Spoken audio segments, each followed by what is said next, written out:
Testing, testing.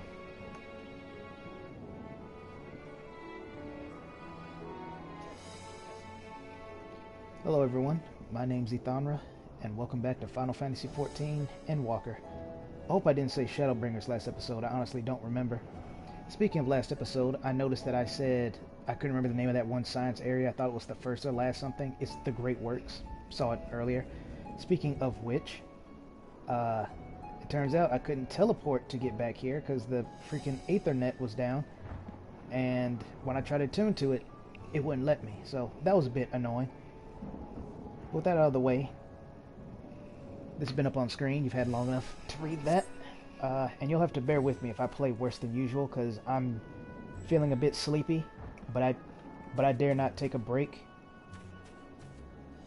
But I dare not take a break because I know if I do, I'll fall asleep, and then when I wake up, I won't be able to get back in again.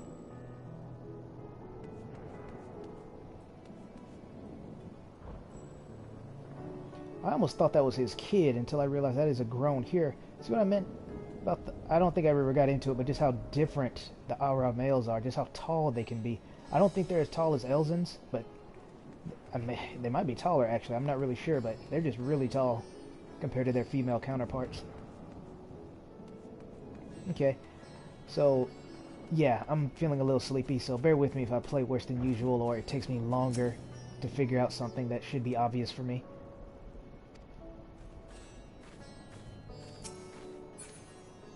Oh, right, Urianger.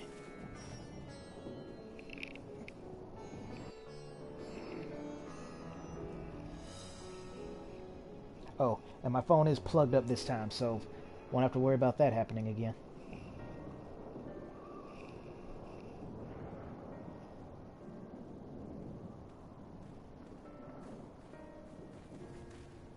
There you are. You've spoken with the survivors. Indeed.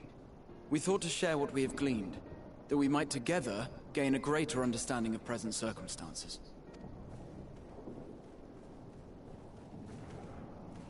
Fortuitous timing. Alize and I completed our own investigations not long ago. Then we should take a moment to compare notes. Shall we begin with the two of you?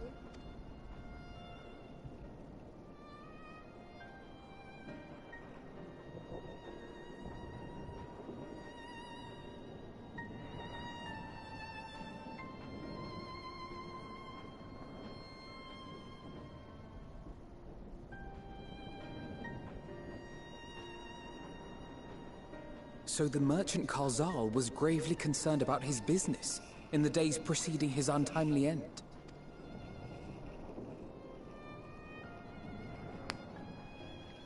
The tales we heard were much the same. The first victims to be changed into blasphemies were all overcome with anguish of one manner or another. Then those who saw their loved ones stolen before their eyes succumbed to a similar panic, setting in motion a chain of transformations. Fear, unease, despair. These negative feelings serve as a catalyst. If so, then it is not unlike the calamity that befell the ancients. With their creation magics, they unwittingly gave form to untold horrors. I was about to say, there Had they is a simply lost control, surely it would have manifested in many forms, not all of them monstrous. As I was saying, yeah, no, it's not quite the same. I was wondering why Yet she said somehow, this phenomenon is triggered solely by the darkness in their hearts, a common thread with what we now witness. Common, but not identical. While the beasts the ancients faced were forged with magic alone, those of today are born of sentient beings. Why remains to be seen. But there is one fundamental difference between us and our predecessors. Our souls are sundered, whereas theirs were not.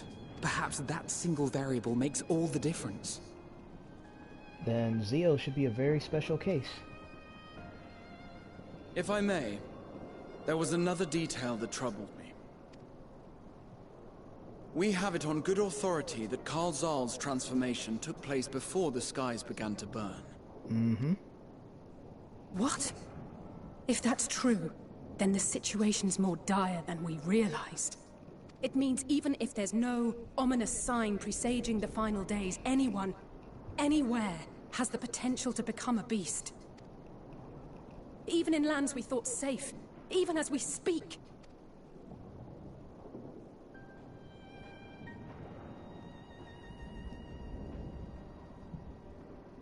Look! It's the satrap! The satrap! Thank the heavens.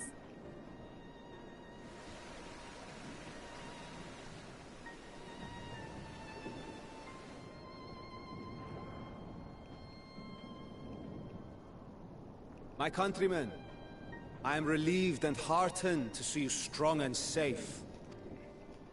While the danger has not yet passed, far from it, allow me to assure you that the beasts that raged within the city walls have been exterminated to the last.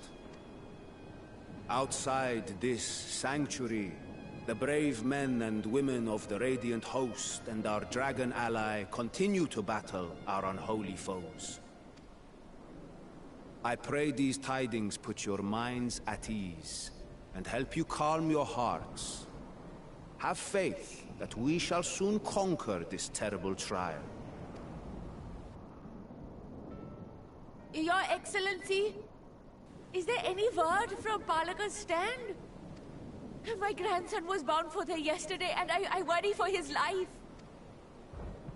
We are still awaiting a report, but I promise you, as soon as I have aught to share... Your Excellency, I bring grave news. You are? I'm Matya of Akyali, a humble fisherman. No, I didn't recognize him. Ah, I remember you from our first visit. Wait, you're... But no, that can wait. When the skies turned red, I set off for Palaka's stand, fearing for the safety of a friend. But as I drew near the village, I saw dreadful beasts all about. No! Gods have mercy! Your Excellency! Save my grandson, I beg of you! We will spare no effort to save all we can, but you must remain calm. Calm? You tell me to be calm? You saw those beasts? They tore our bravest warriors, limb from limb! What if we are too late, huh? They catch him, sink their fangs into him? The fangs! Oh, the blood! The screams! Get away from her, now!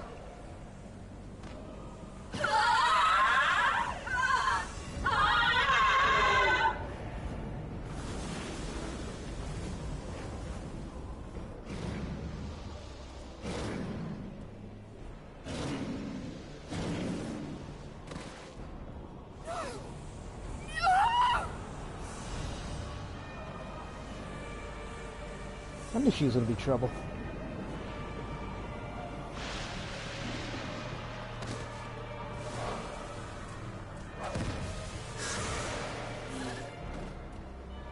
Damn it! We've got to kill them before it spreads. Hey, there you go, thank you. We'll handle this. See the townspeople to safety. I'm glad somebody decided to do what's right.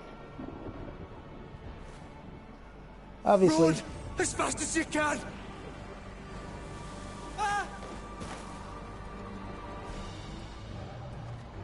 That's an interesting one. No!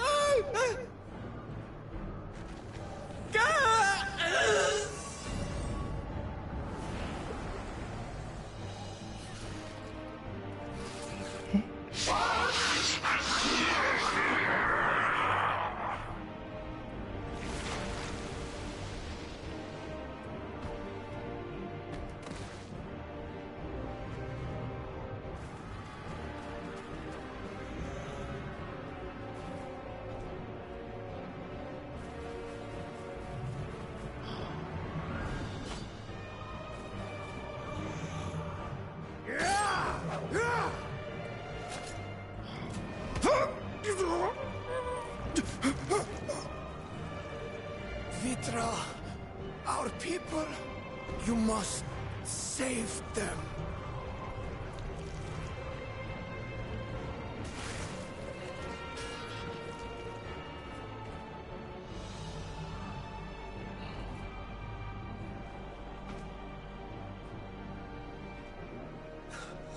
My son.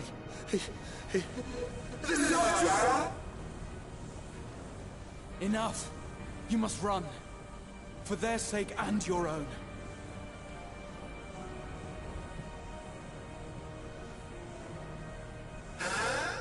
Yes, you will survive. You must.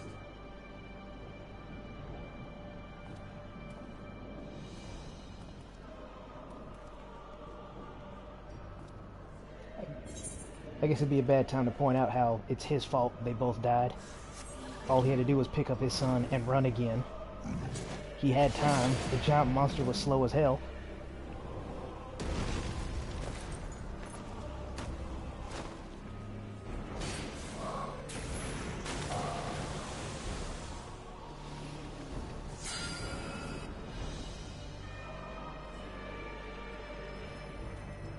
There were not this many people in this area. What's going on?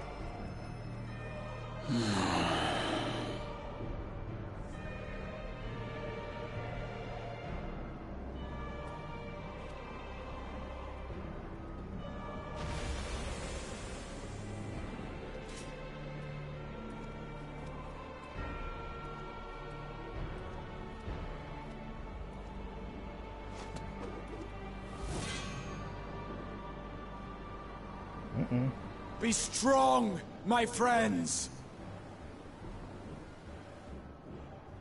Fear not, for we will defeat these abominations!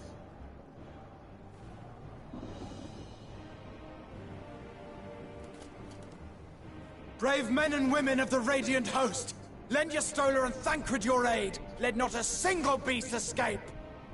The rest of you, flee this place. Carry the wounded if you must. Head indoors or underground. Above all, stay calm. No beast will follow you. We will see to that.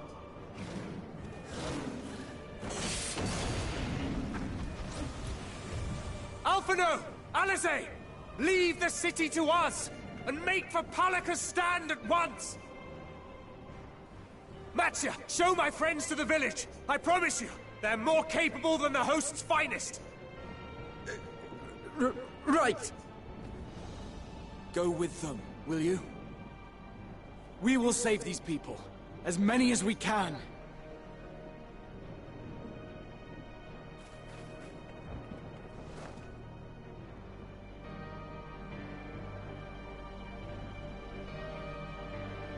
Oh, and obviously, now I think about it, I guess more people came from... No, that doesn't make any sense either. Unless there's people off in that direction. I have to think about that. It's just... It seemed like there was much more people than there should have been, and I was going to say... Say, for example, the Satrap came from this direction, which I would think would be the palace. But that also has people over there, so I guess the people ran from over there, through the monsters, then past them. I guess that's how that worked. But yeah, no, it's one, the old lady. Oh, the old lady. You dare tell me to stay calm? Okay then, what is freaking out gonna do for you? I already told you that we've got the situation under control, that we're doing what we can, we're looking into it. Begging won't make you go any faster. You'll be fine, Alize. There's a difference between... See, again, it wasn't so much as being calm or not, it was despair. You can freak out all you want, just don't despair. That's what's doing it. Of course I do, I was talking about you last stream.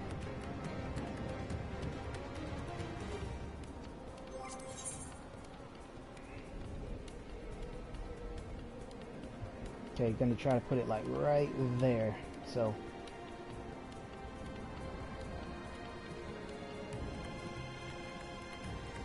Unfortunately, yeah, I knew when Matsya showed up that he was going to say something to make the situation worse. That's definitely not his fault, because how would he know? That's why the Satrap made it a point not to give specifics. Like, oh no, your son's doomed. There's no point even trying. He's just gonna die. Like, so he tried to be as vague as possible to at least give her hope, as opposed to a solid yay or nay, because he didn't want to give her a false promise and lie to her, and he couldn't tell her the truth, which would of course do what ended up happening anyway.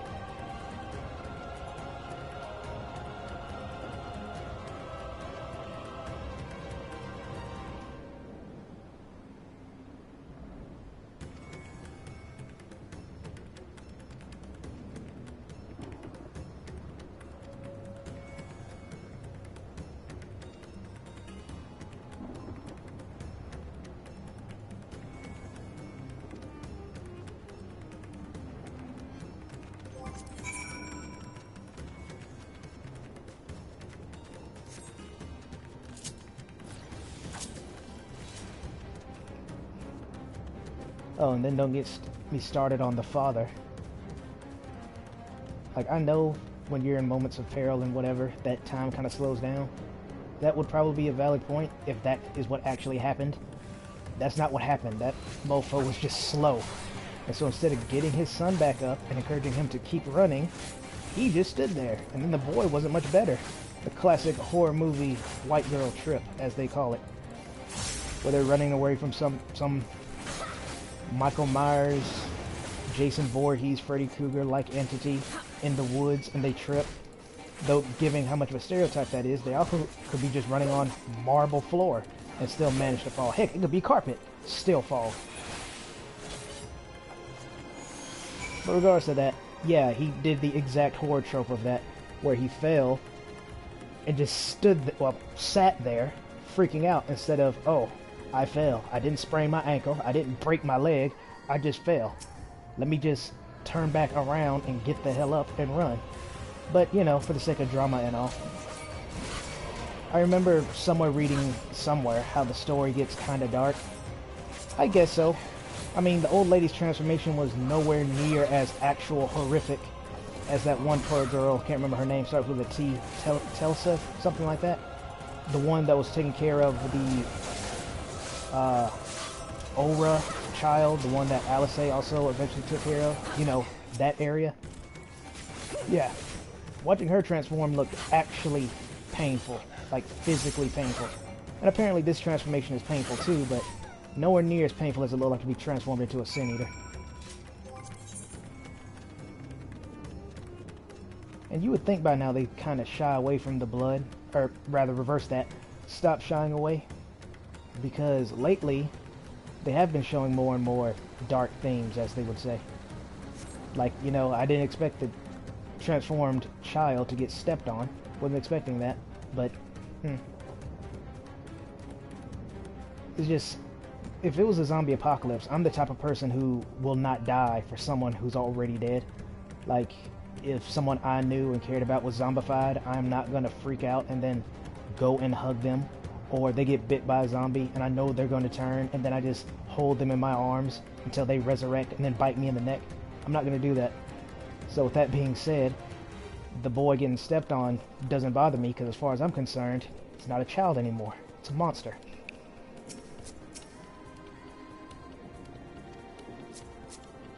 That is an excellent question. I can pretty much guess though.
I guess I'll start that way since Alisay's all the way over here.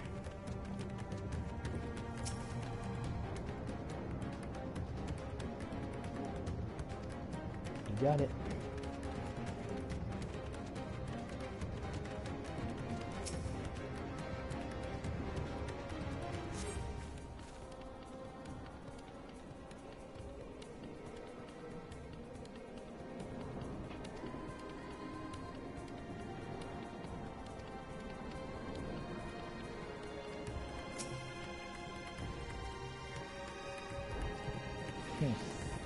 Yeah, see, that was more dark than watching the child and get stepped on and Setrep get eaten.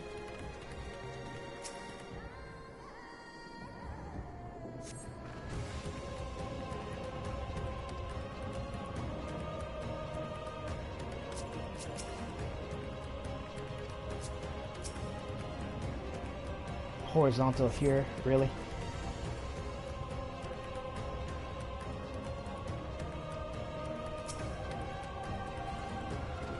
Kind of makes me wonder if these, I doubt it. I mean, it would be interesting and would definitely lend credence to making the story more dark if those were actual NPCs in the village, you know, that had names or at least some kind of title.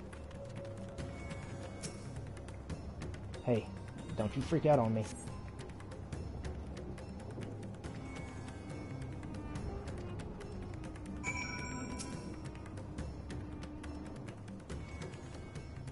I'm about to say, that sounds like a transformation kind of line.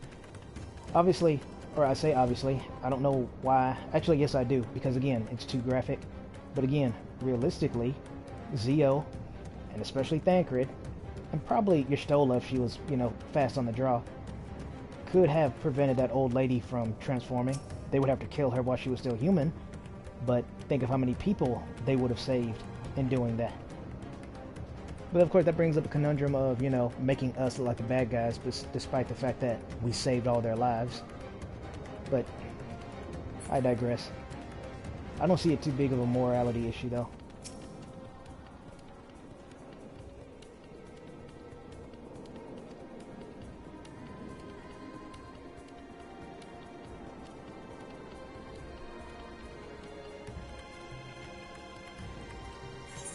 Hold on, forgot to check this.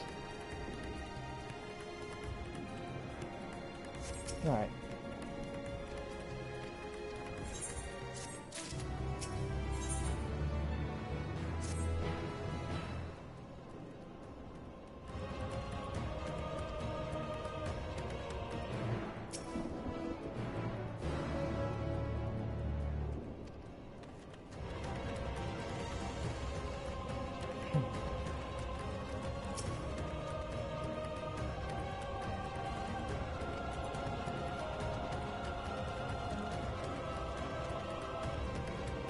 Cutscene time, huh?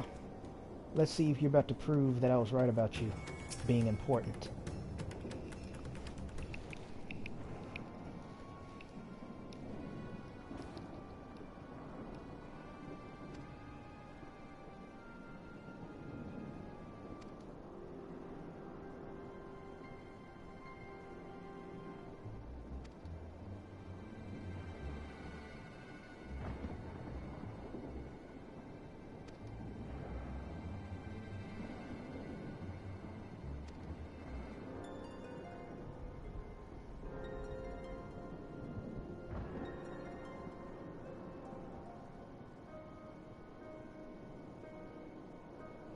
Alright, this is completely unrelated, but I want to say it now before I forget.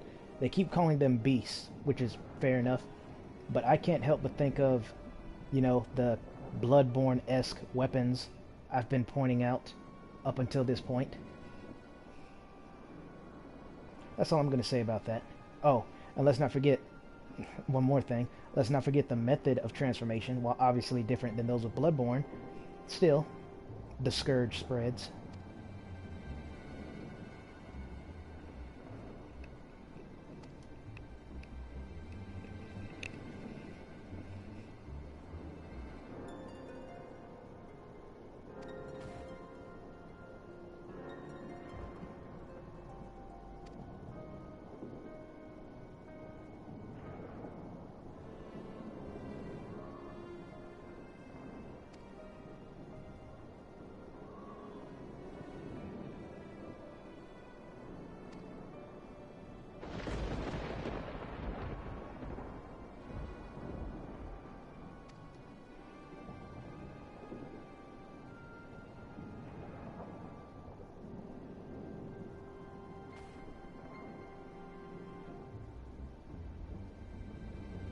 I have no idea why he asked Matza that.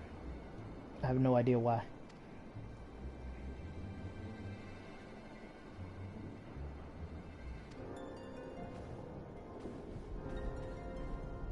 Now, if he said something along the lines of,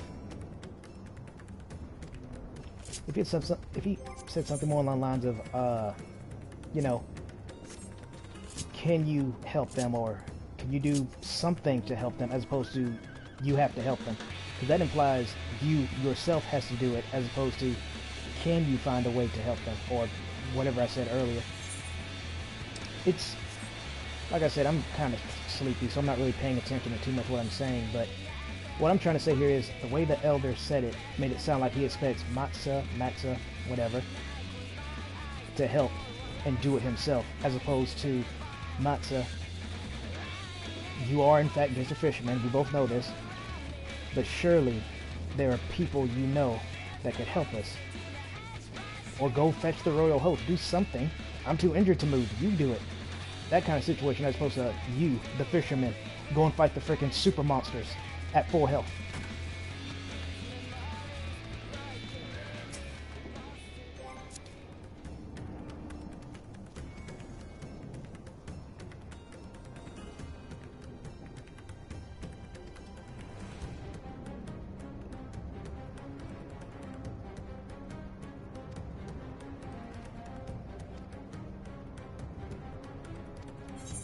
Yeah, that didn't sound good.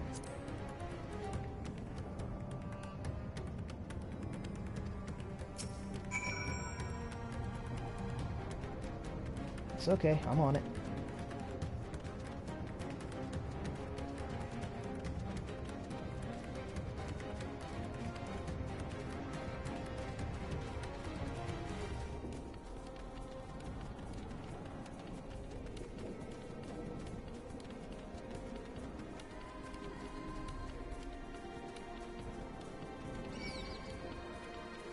This works. I wanted to build up some gauge anyway.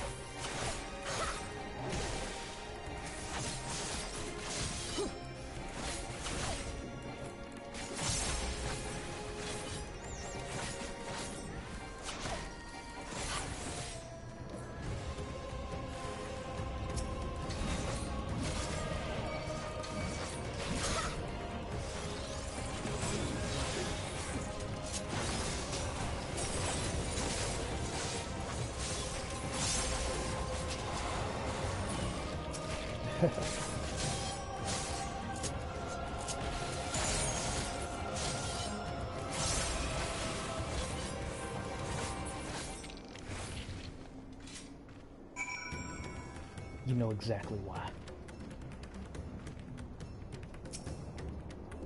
The fact that I only see one person here, when he said there was two, or rather one monster chasing them, makes me wonder.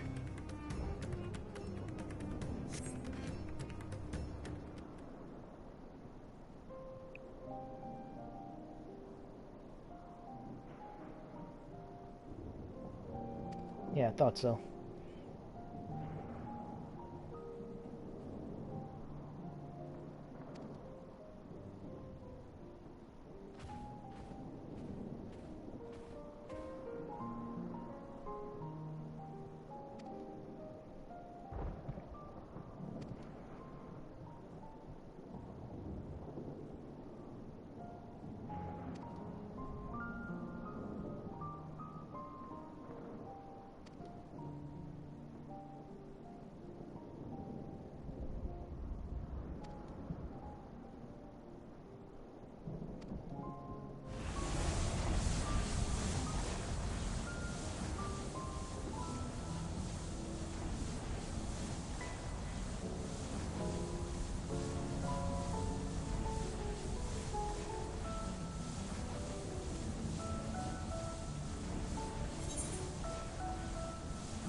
I want to do this one. Contrary to my statements before, I am not a cold-hearted bastard. Or, I can be, but I still have emotion. I think actually wiping away the tears would be better than any possible words I could give. I'm sure that would have happened regardless, but still, to me, that's a more powerful gesture than just go in peace.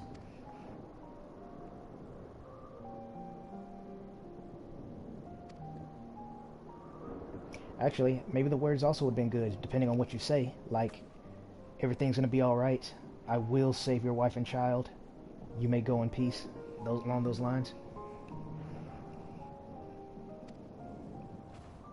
So that's why I said either option would have worked, but I still think the wiping away the tears is a more powerful gesture.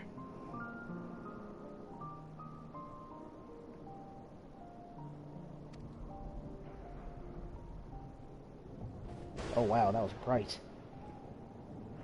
It's a good thing I'm not overly sensitive to that stuff.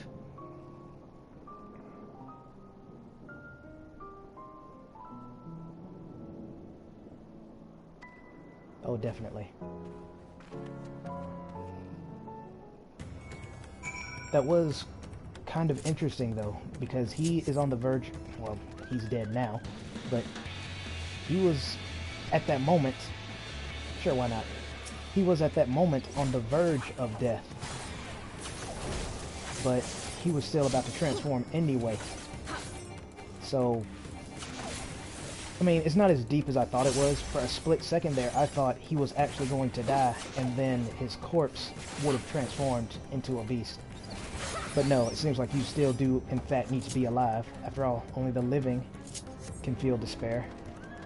Well, for the most part, at least. Oh, you want to rumble too, huh?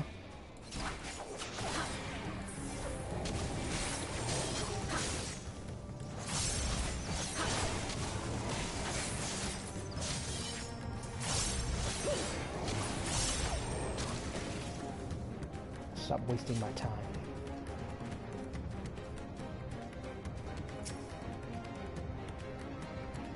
I like how we went from Twilight Town music to End of the World.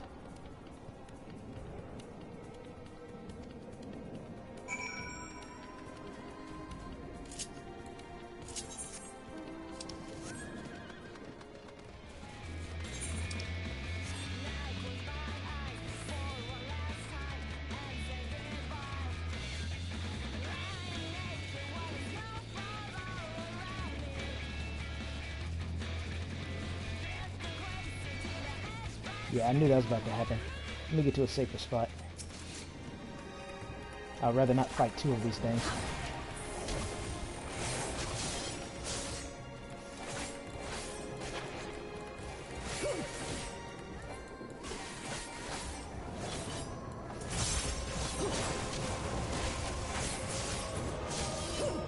Yeah, you wish.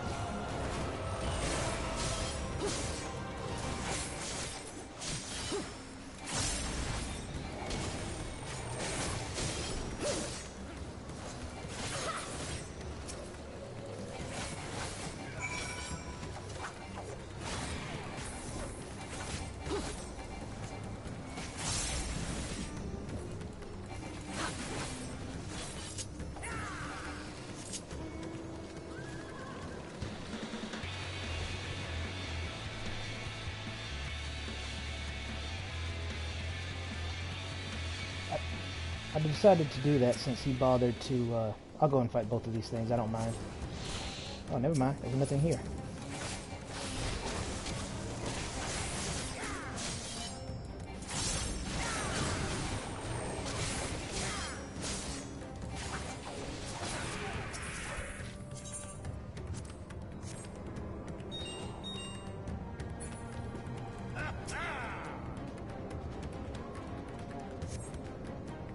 But yeah, as I was saying the first time, I decided to help him because he chose to use overpower to get aggro. He didn't have to do that. He could have just attacked normally. And to be fair, I still would have helped him because more or less I was right there and I was in a more of a helping mood. But that's what really grabbed my attention, is the fact that he chose to use overpower, which would have gotten aggro from both his mob and mine. So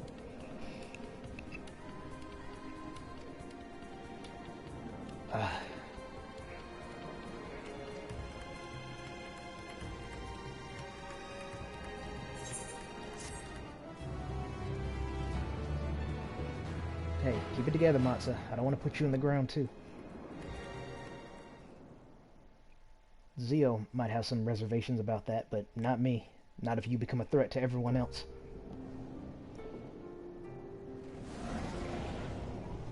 Oh yeah, let's see how they be doing. No more enemies to trouble us here.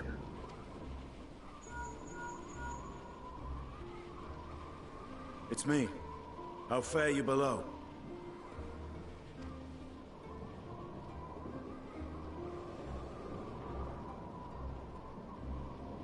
Understood.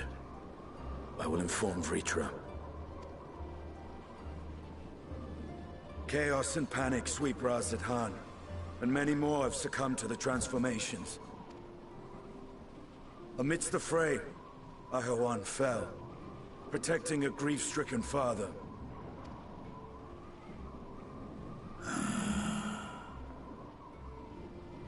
My friends fight alongside your Radiant host to secure the capital. Beasts have been sighted in Palakistan as well. We have divided our forces in hopes of quelling the threat there. Of small solace is that we now know what triggers the transformation. As my companions tell it,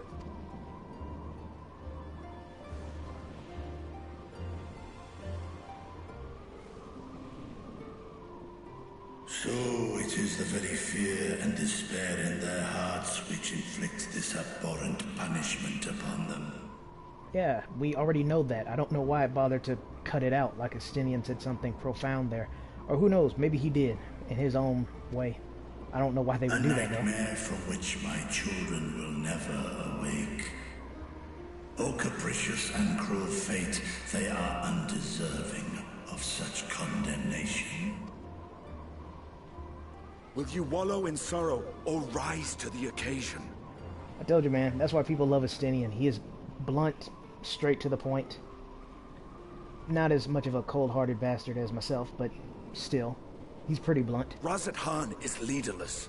Before he passed, Ahawan sought to reveal the truth to his people. Honor his wishes. To what end? To breed a new conflict between dragon and man. These claws could reduce thee to shreds with a touch. These jaws crush thy bones to dust. Only through my proxy could I walk with my children. Without him, I am a bringer of fear, no different from the beasts which beleaguer them. Perhaps so. Only in death were Hraesvelgr and Shiva united. Indeed, whenever man and dragon have come together, death has ever been the inevitable result. Funny that. It was our fear of your kind that sparked a nigh-endless war. Fear and hate of which Nidhogg drank deep as he laid waste to my homeland. And in turn, I took my revenge on his brood. Blood for blood, pain for pain. I thought nothing of theirs, only of mine. And yet, were the chasm between us too vast and too deep, Hraesvelgr would not have borne Isael to battle and our rescue. He would never have entrusted a mortal champion with one of his eyes. And the Dragonsong War would still rage on. And I would still wage a never-ending war of violence and vengeance. The future of our star be damned. I cannot speak for Ahawan's greater goals.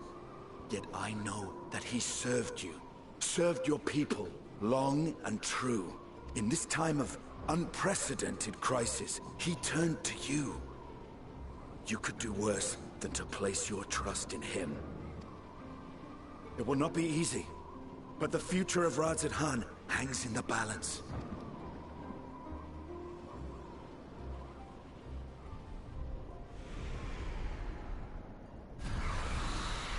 We have company.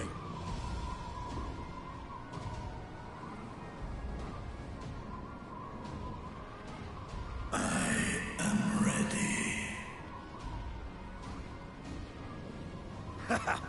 The hour has come, Vritra. It's all or nothing!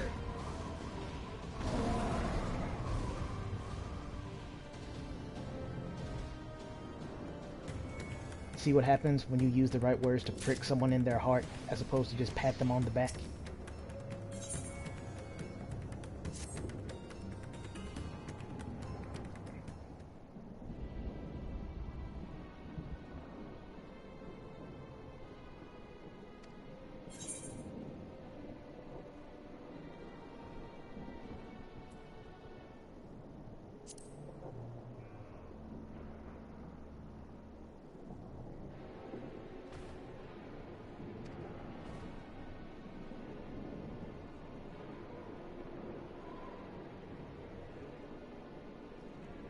As I said, prick them in the heart as opposed to pat them on the back.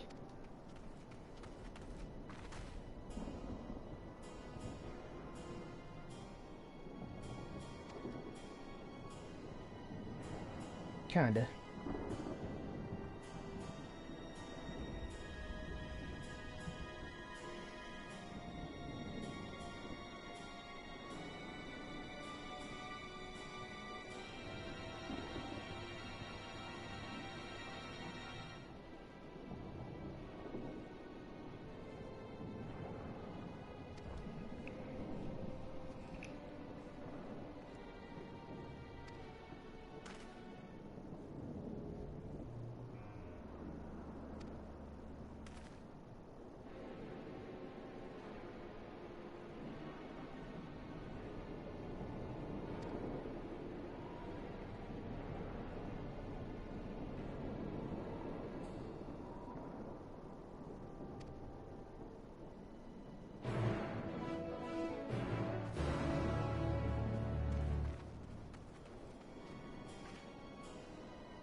Nah, you got this, buddy. Situations like that, by all means, pat them on the back.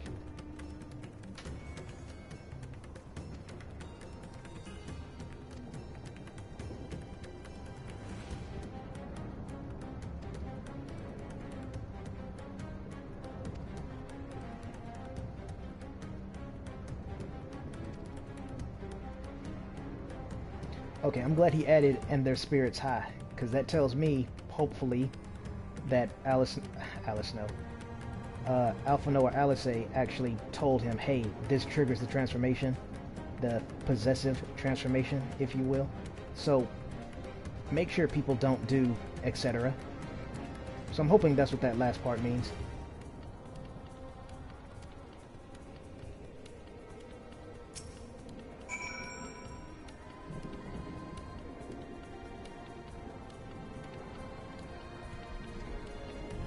Fair point.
I was going to use the wolf, but let's make it random.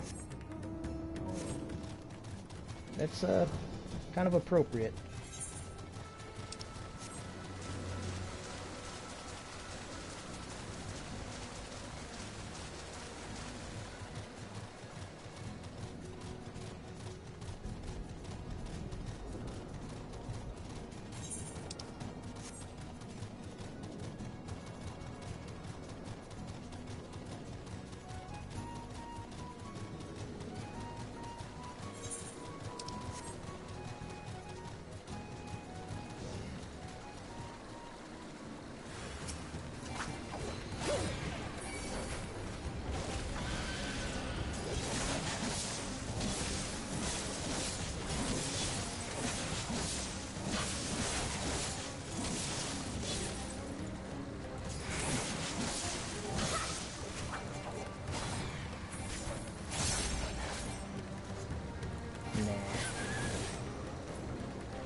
Excuse me.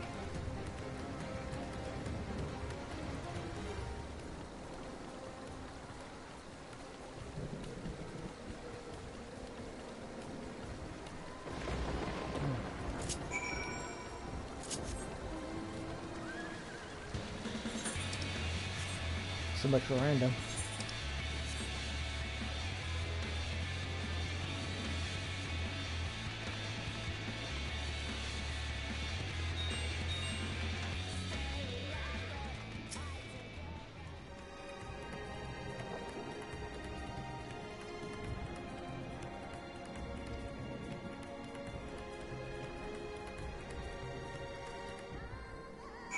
Okay.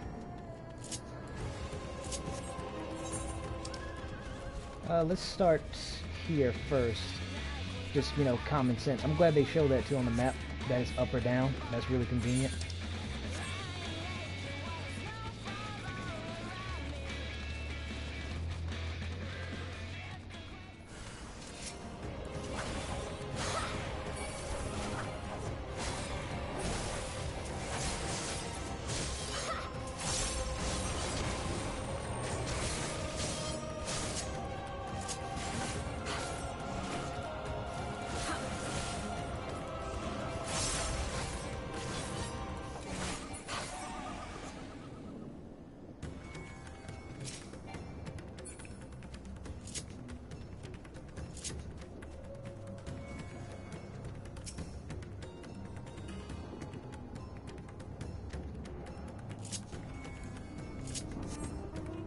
Makes me really glad I decided to listen to all their conversations that I was telling you about, the who's at the door thing. Makes me really glad I did that. It makes moments like that more meaningful.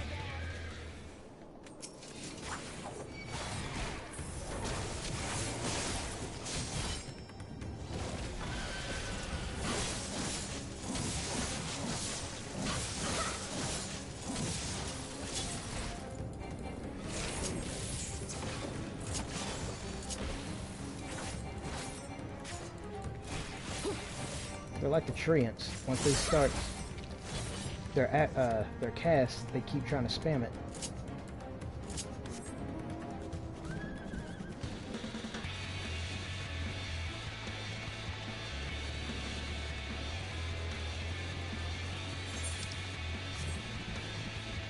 Ah, there's Alphino.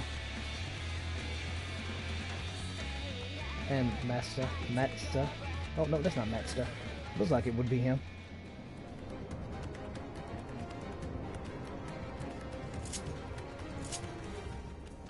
Matt, yeah.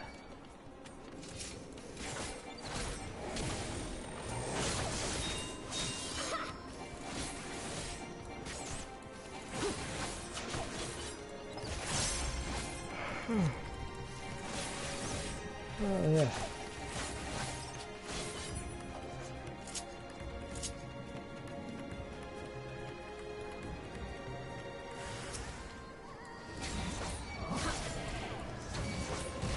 I'm afraid it's too late for you.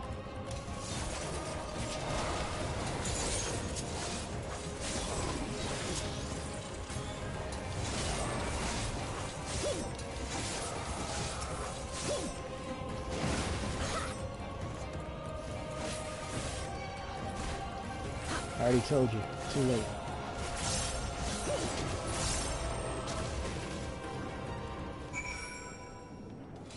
At least they're not suffering anymore.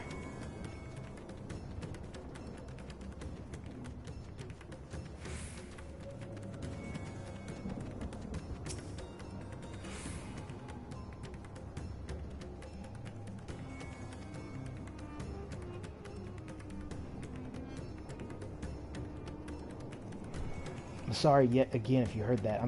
Like I said, I am really sleepy.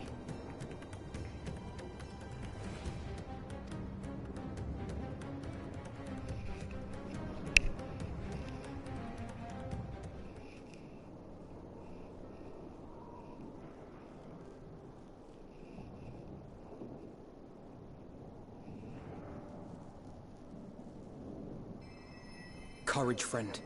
The pain will pass. Has anyone seen Mevan?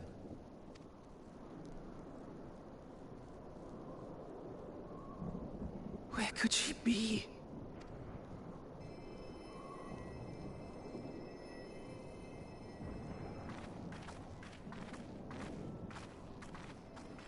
We've dealt with all the blasphemies, and made certain no villagers are still in hiding. See? Blasphemies, plural. That's why I didn't pick up on it the first time with that last boss we fought in the dungeon. Good work. We've otherwise tended to the wounded as best we can. What will become of us? Help is on the way, surely. We may have to abandon our homes now, but we will return, someday. But where can we go? Is anywhere even safe? That I cannot say. Well, I can. Nowhere's safe. Run all you like, but there's no escaping these things. Then what do you call what's happening right now? It's too late for my family. Hey, don't you start next.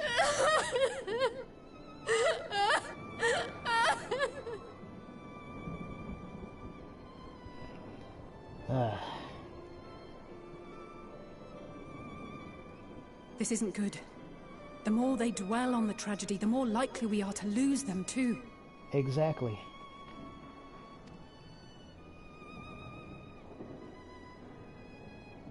Like I said, there's a difference between despair My friends, and grief. This is a place of worship.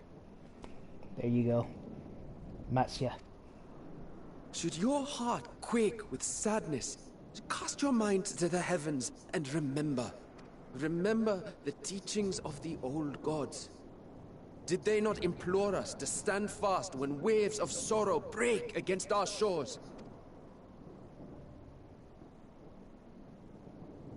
How readily you forget. Well, most of you. One of you has a good head on her shoulders. Know this, my children. There is more ugliness than beauty in this world. To live is to suffer. To drink of calamity and drown in anguish. To toil and be tested, always and ever. 'Tis a perilous path you walk. Death lurks in the dark, and is the sole promise that awaits at journey's end. You will tremble with terror. You will weep tears of anger and despair.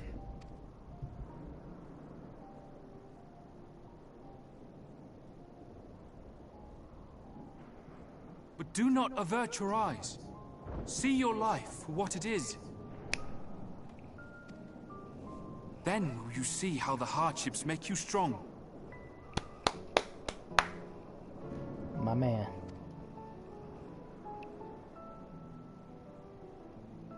Every doubt reforged as scales for your armor. Every agony to temper your blade.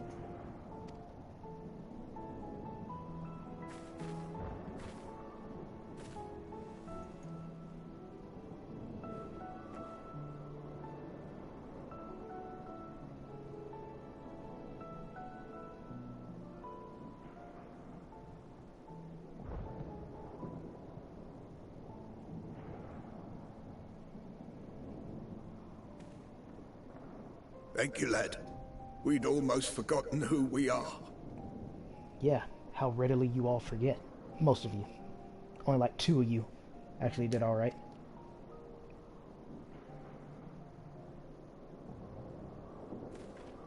My undying gratitude to you as well, my friends.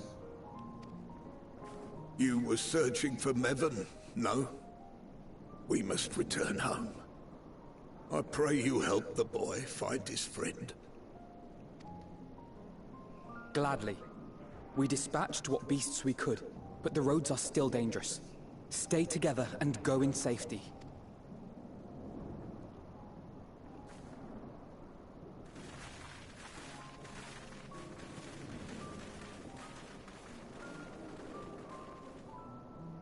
That was very impressive, what you did back there. Those words seem to resonate with your people. They should. They were the first spoken unto our ancestors by the divinity of legend. I'm gonna comment on this before I forget. All I'm gonna say is them giving to despair, far more believable than when Sora did it in Kingdom Hearts 3. I still hate that immensely. But don't worry, I'm not gonna talk your ear off about it. This isn't a Kingdom Hearts 3 stream. But, man, I hated that scene so much. I'm easily upset, and fish are wont to flee a temperamental hand. So I recite the teachings over and over to calm myself. They're lovely and inspiring to hear, though I imagine they were born of great misfortune. They are born of life. There's as much bad as good in it. More, many would attest. All the... Sorry, finger slip. I won't argue with that. That was a genuine accident, and I was trying to listen.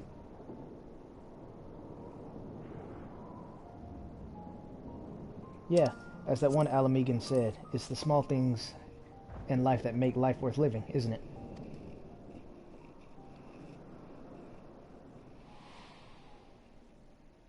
In darkness, seek joy.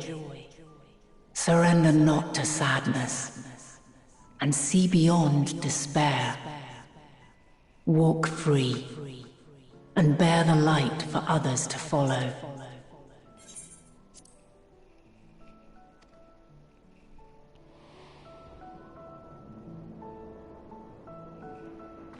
And with that, let us see if we can't find Mervyn.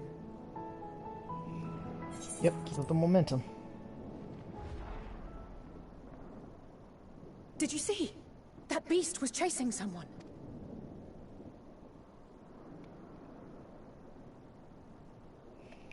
Well, standing here glaring at it won't solve anything.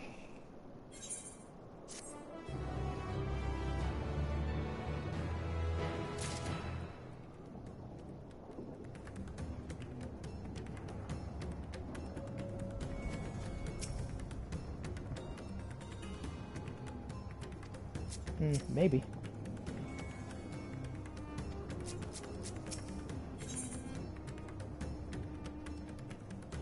Alright, this one's gonna be getting updated, so I'm gonna have to read them.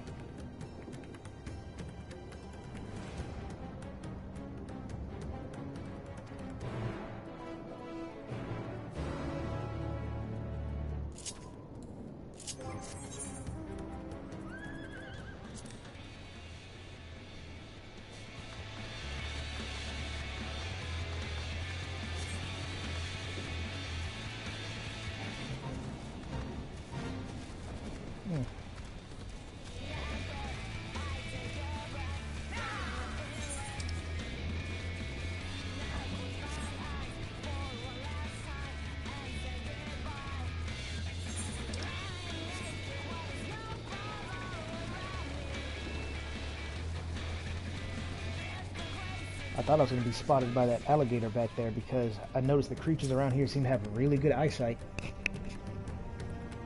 Even better than normal, it felt like. But maybe I'm just imagining it because it's been a while.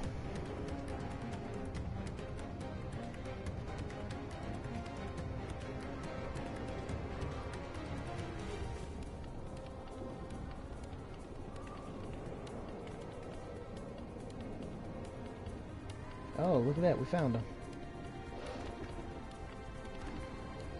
That's her! No, I'm sure of it!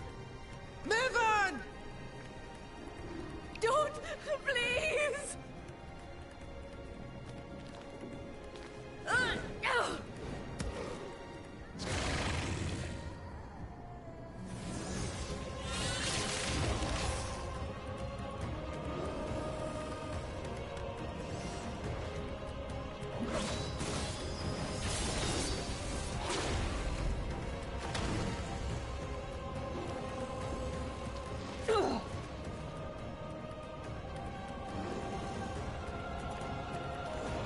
That's curious.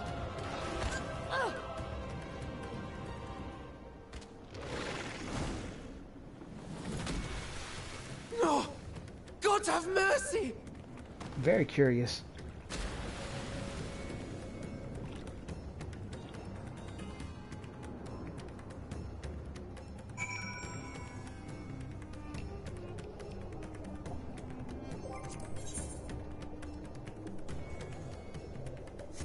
But yeah, that's curious because Alice and Alphino were obviously the far bigger threats, so why would it not try to kill them? And in conjunction with that, it seemed hell-bent. Yeah.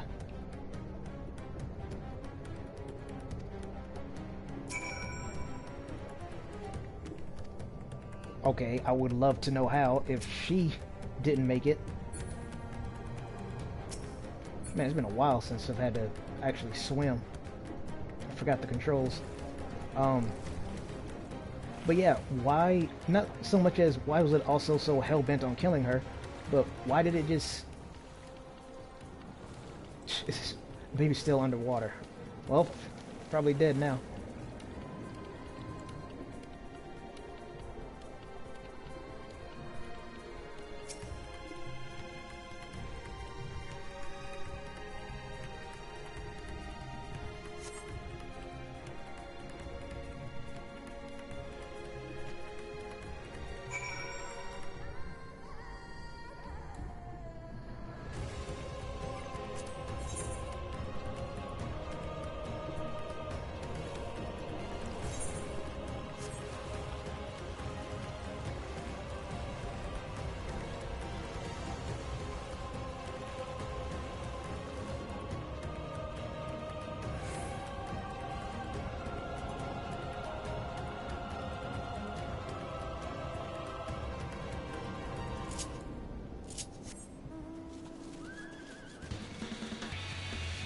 But yeah, I'm really... Because again, if it did that just for the sake of drama, then... Game, why are you trying so hard?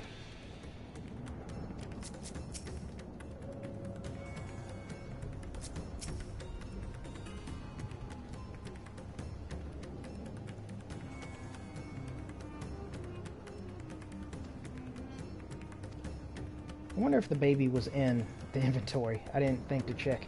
You know, things were kind of intense.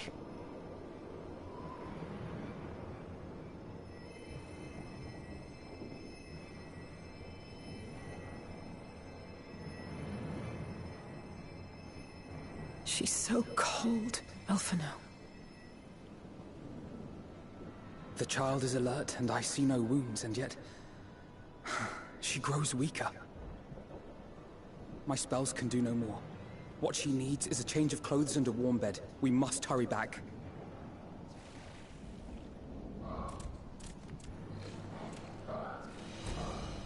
Not now! Matsia, take the child.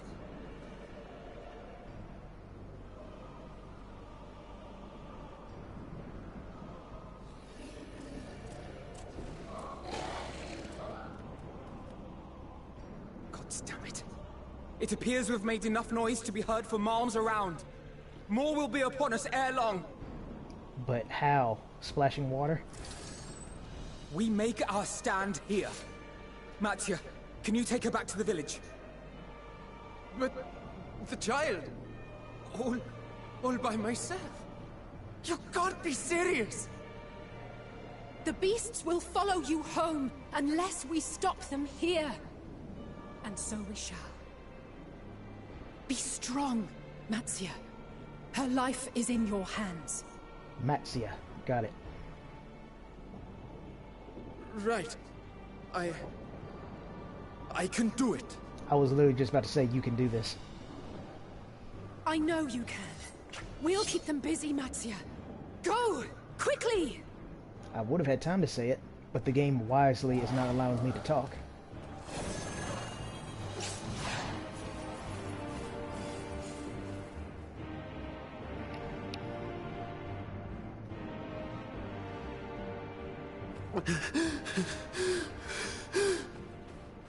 Steady. You know the way.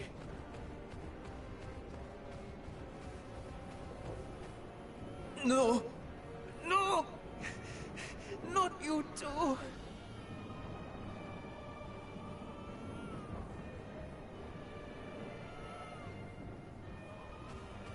Don't be afraid. Don't be afraid. To live is to suffer, to drink of calamity. It is a perilous path. Death lurks in the dark.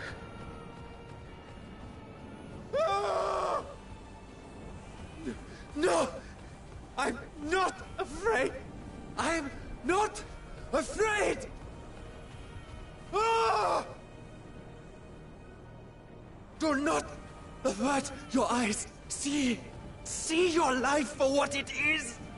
See how the hardships make you strong. Every doubt reforged.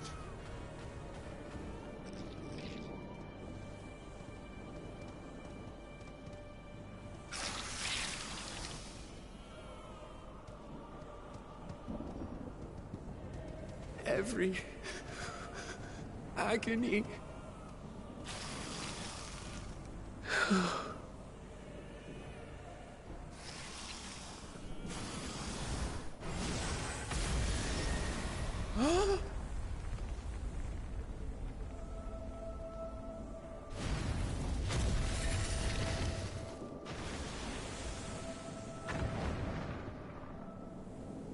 The divinity? Nay, but one who would deliver thee just the same.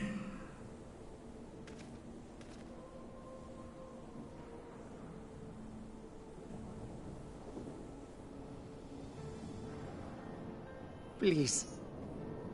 You must save the child.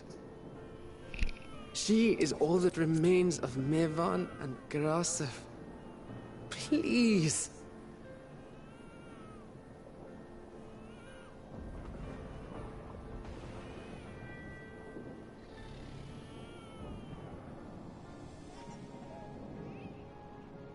Well. Seems the babe's taken a liking to you.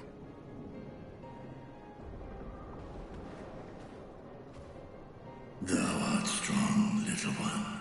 Let us convey thee to thy home. I'm glad he mentioned that, because I will too. I spied our friends as we flew in. They appeared to be holding their own against the Horde.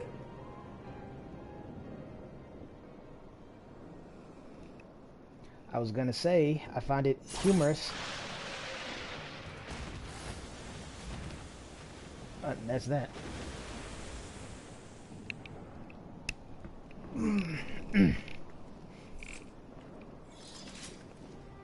Right. That's the last of them. We should hurry and find Matsia. As I said, as if I need to keep proving it, the story feels rushed. How are you going to tell me that a freaking baby, not even a year old the way they tell it, has more resilience than grown adults to not transform? I didn't even think it was possible for a baby to feel despair. Babies that young don't even know they exist, but they can feel despair. That's quite interesting.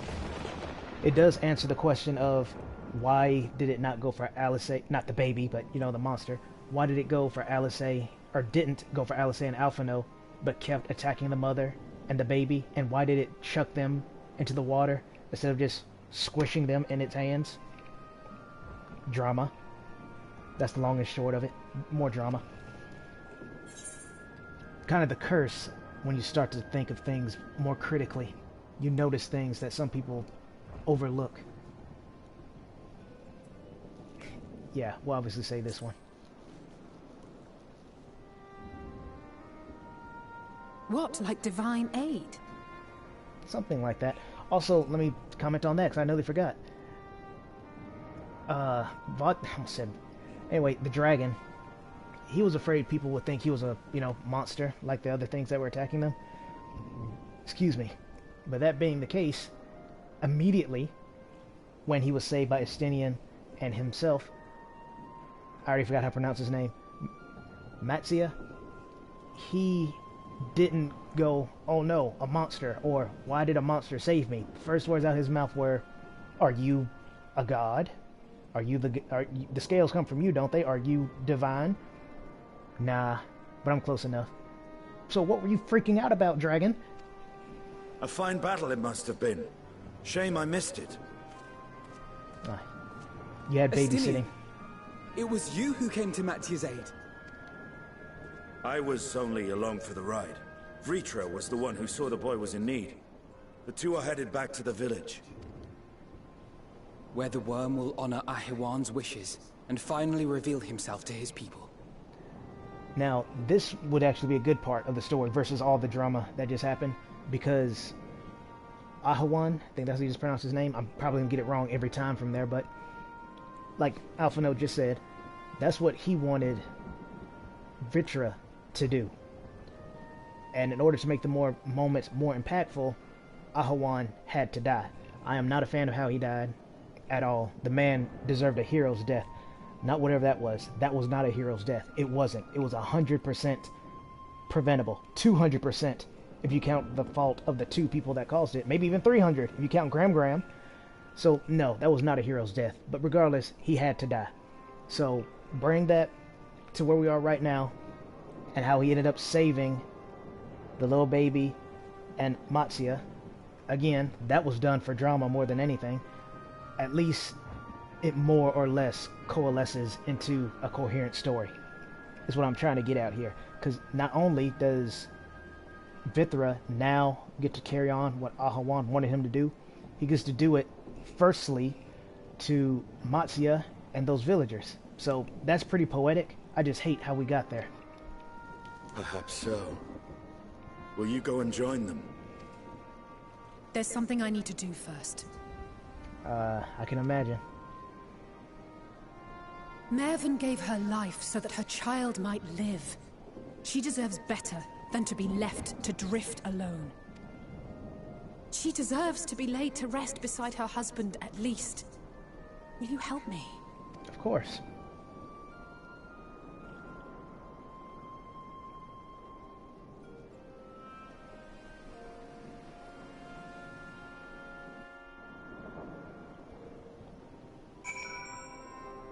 Because when that thing grabbed her by the head, I thought for sure he was just gonna squeeze.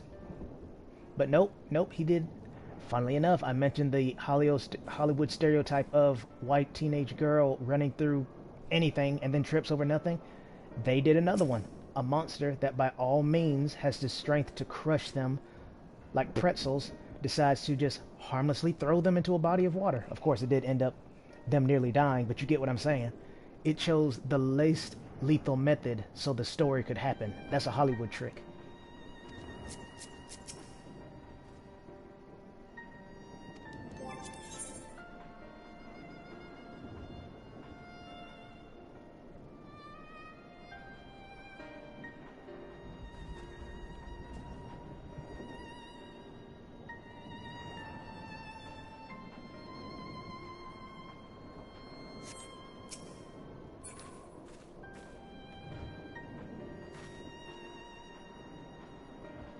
Oh, they look so peaceful.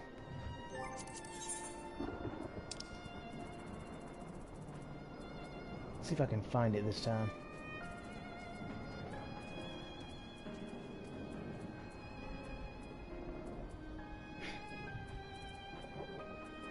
Alright, fine. We'll go with the tried and true.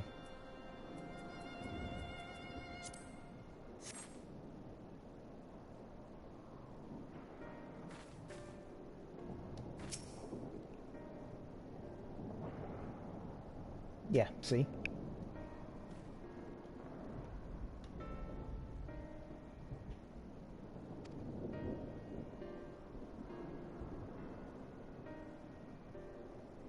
I wish I had said that earlier because I was thinking the exact same thing.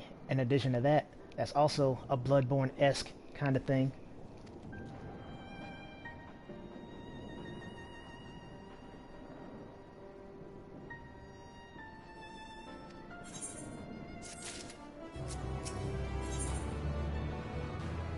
Oh, Sistinian. For a second there, I thought it might be Alphonor or Alice. I think Alice is still praying. Yeah, she is. I thought she had, like, talked to me earlier, but...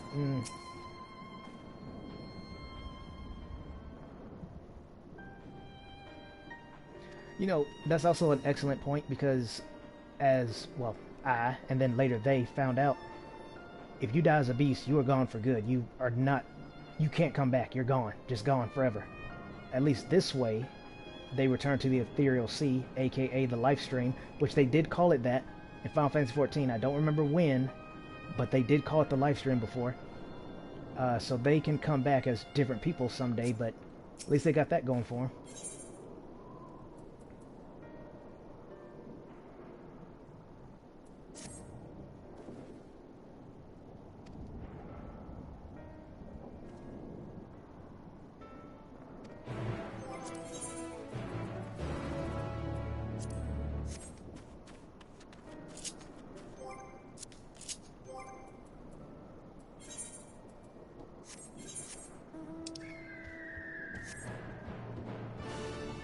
Sure, why not? I was just going to teleport there, but for the sake of the music, sure, we'll let it rock. See what I meant about these things having really good eyesight? Sure, let's go. All you had to do was let Zio be on her merry way. But no.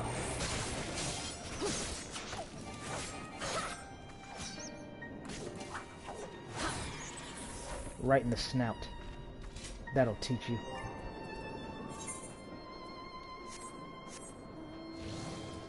Okay, this is even better.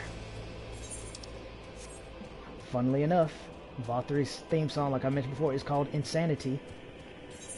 So I find it funny that we get this mount. The timing's not appropriate, but still.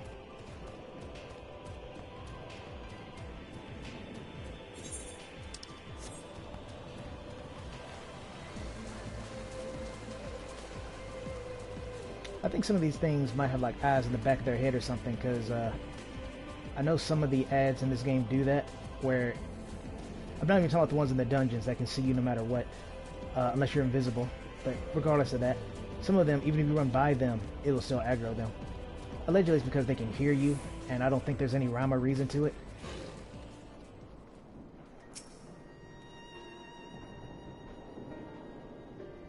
Yeah, see? They referred to him as a mighty worm, not a dreaded worm. Or a monstrosity or some such thing.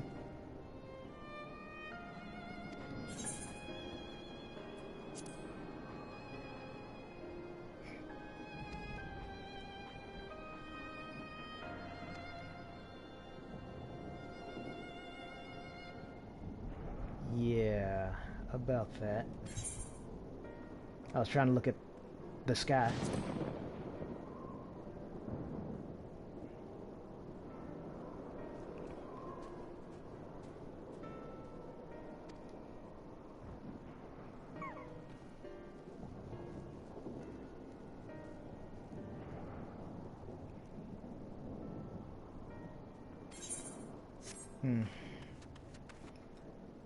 Yeah, not only that, but really shouldn't talk about swimming right about now.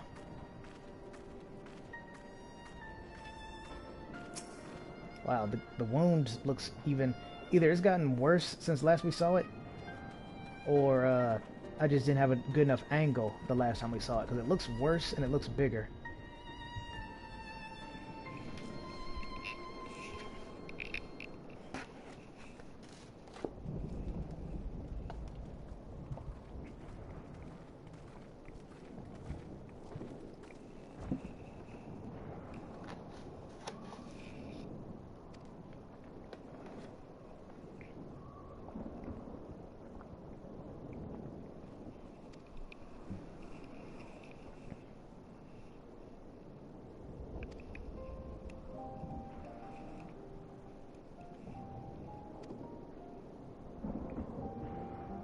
Ah, okay. I'm glad they did this because, remember, Vitra said that without his proxy, he's essentially just a monster to his people. They're showing us that he has his left eye back, so that means he's not using his simulacrum anymore. So that's a nice little touch.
Man, she figured that out fast. Then again, she is pretty smart.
Exactly.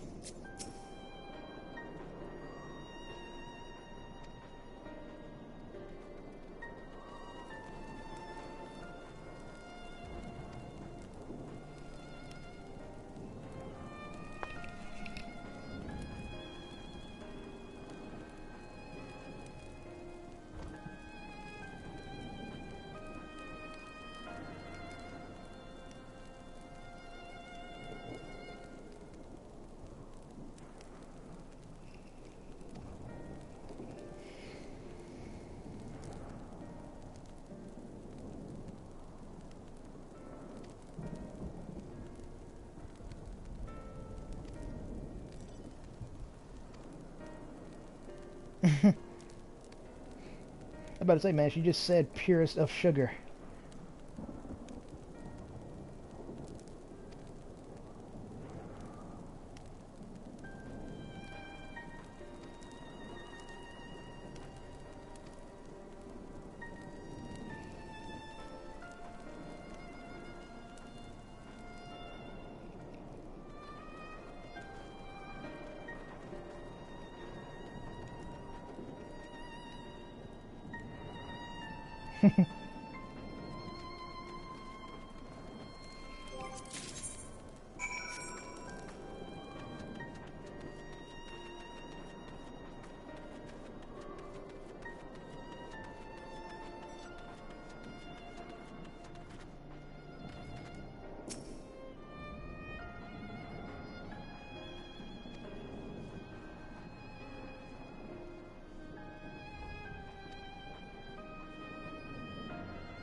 That sounds nice.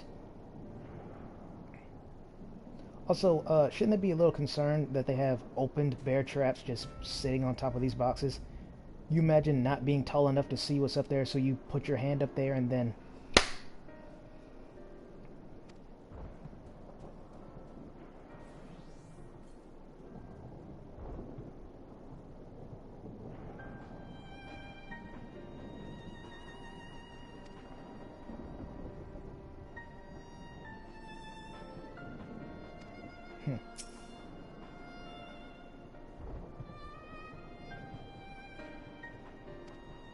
Hey, that's the spirit.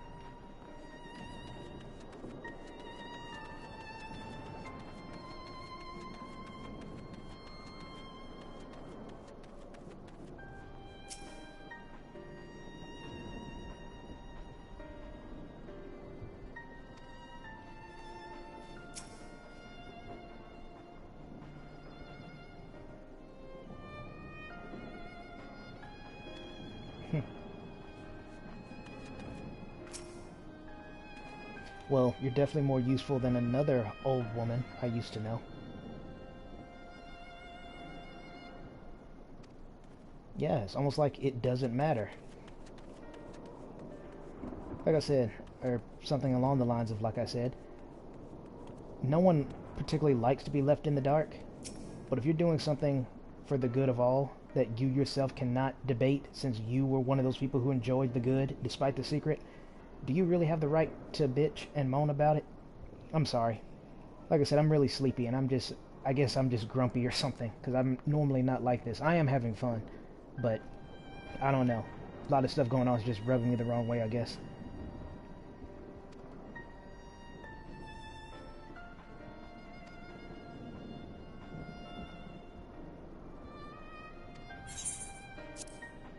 Yeah, that's pretty traumatic. More traumatic than sad, really.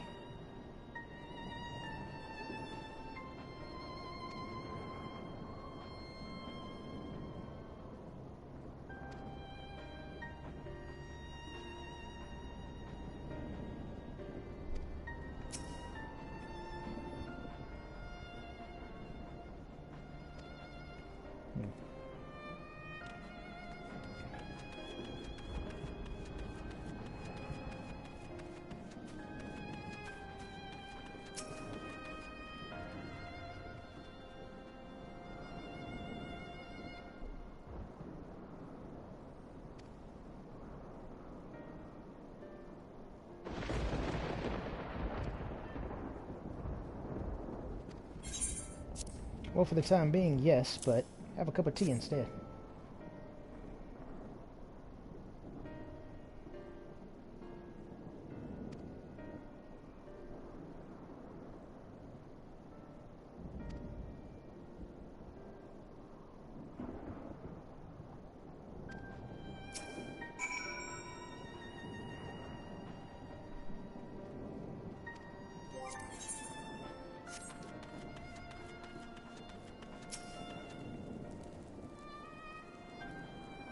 Oh, you're just saying the same thing. I was kind of hoping to see... Maybe I didn't look all that hard, but I didn't see Alice and Alphino anywhere.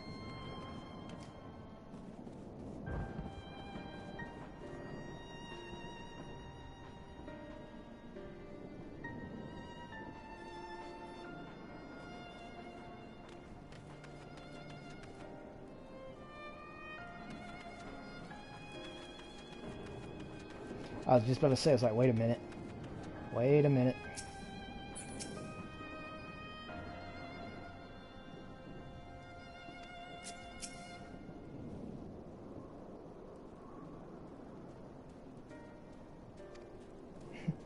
No, I don't think she would mind.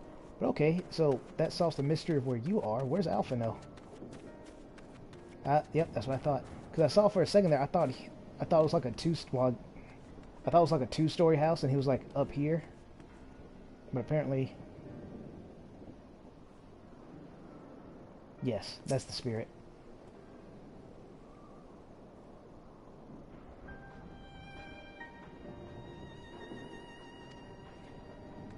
Yep, that's true too. And that's the spirit is not really the proper term there. It's more like that's the correct mentality to be having. I guess that's the spirit also works, but that's the spirit you would think is more like A, you're finally thinking more positively, as opposed to you are thinking more logically.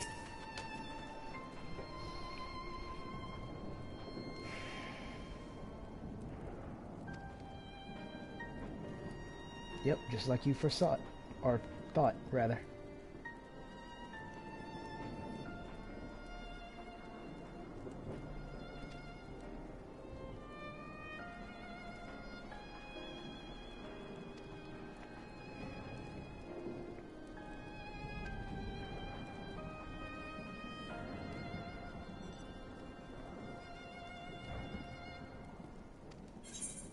Very wise words.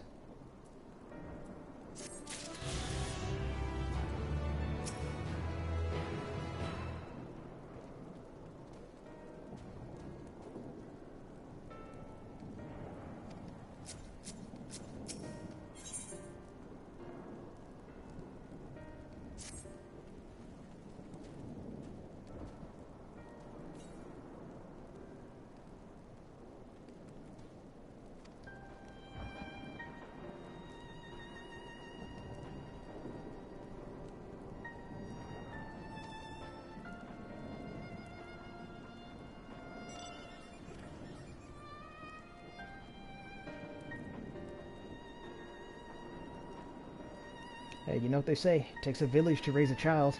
I'm confident she's in good hands.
Normally,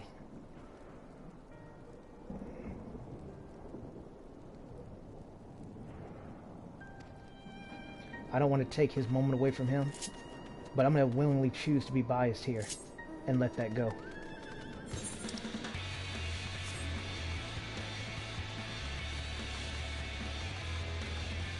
Try to shake off grumpy Etho right now, because I do want to play as much as I can before.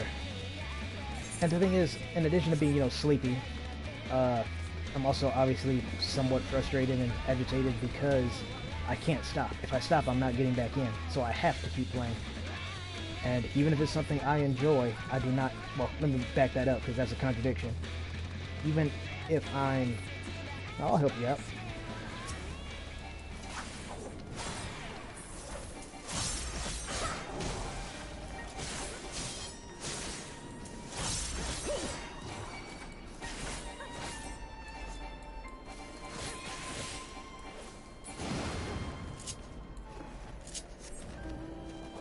Even if it's something I would otherwise enjoy, like Final Fantasy XIV, my favorite game on my PlayStation 4, if I'm forced to play it, yeah, I don't care what it is. I don't enjoy being forced to do anything.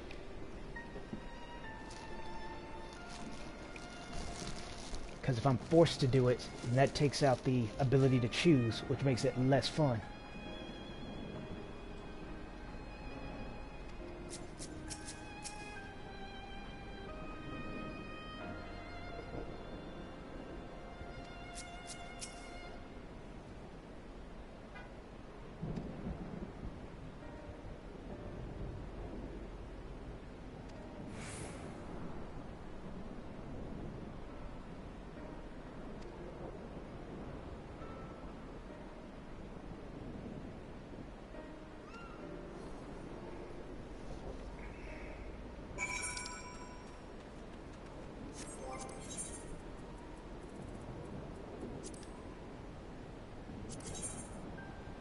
I wish I could.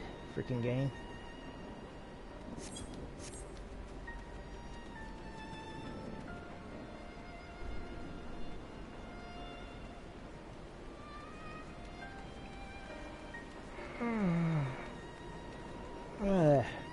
Right on cue. I don't care. I kind of want to try to take a nap, but stay online, because unlike that one person from way back when, I'm not going to be AFK in the exact same spot for days straight. Mine will just be a few hours, so I won't feel as guilty doing that, but I still rather not do that. So I'll try to soldier on best I can, but I don't know. Maybe I should go make a cup of coffee. Maybe that'll help. Yeah, maybe I will go do that.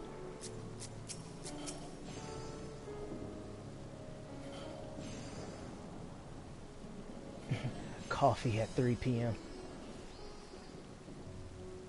Well, that's what sleep deprivation does to you.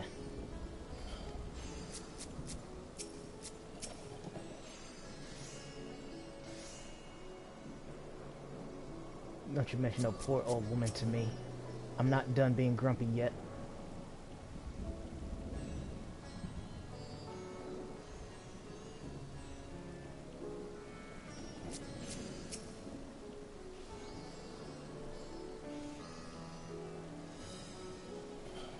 I guess I'll say this about the gentle old woman before I forget.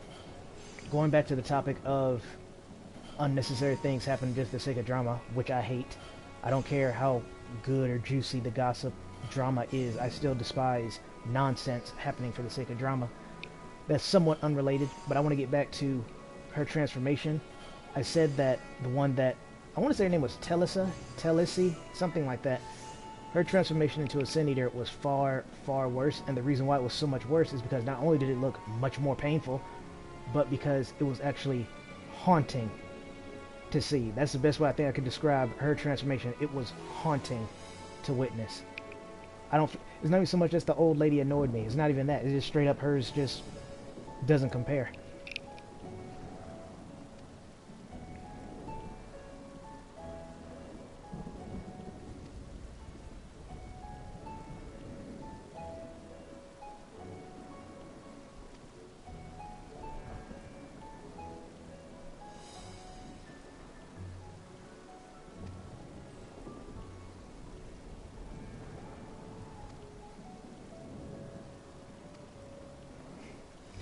Never thought I'd see the day where Thancred would give me a side quest. Well, that's not completely true. He's done it before in the past, but I should say I definitely don't see it happening right now.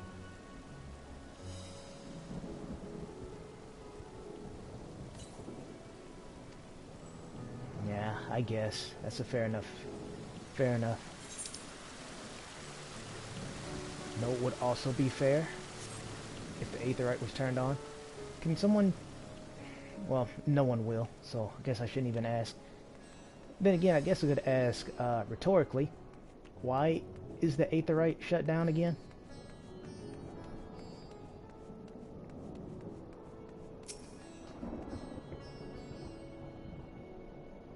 Yeah, I get that. It's because of, funnily enough, something resembling a quarantine. But, like, why? Wouldn't it be, especially now, of all times, wouldn't now be a great time to turn on the main Aethernet or Aetherite so that people can warp to and fro? I mean, technically they still can do that, but I'm talking about if they need to warp here specifically. Like, say, from that village. Hurrian boy? I never seen, maybe I haven't, I just don't remember, but that's interesting. That's like Lalafelian, that kind of thing. But that one just feels more natural, I guess. I don't know. Might just be because I was a Lalafell for a bit. Well, at least you didn't trip over anything. Yeah, I know.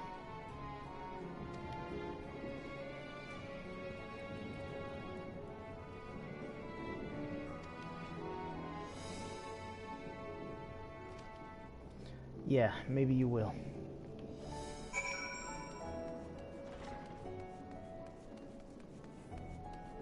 I find it interesting that a child managed to be left unattended. Then again, the bunny people got killer robots wandering around where they think children are meant to be, so...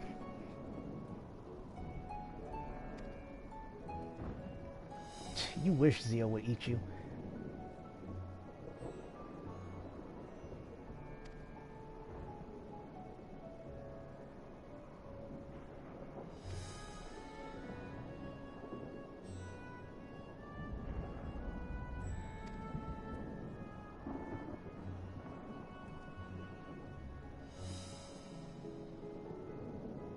I'm guessing that's you, Niche. Not the sullying part, but the person who just joined the chat. I can't imagine who else it would be. Oh, right, I should be reading this. So, we'll start right there. It's good enough.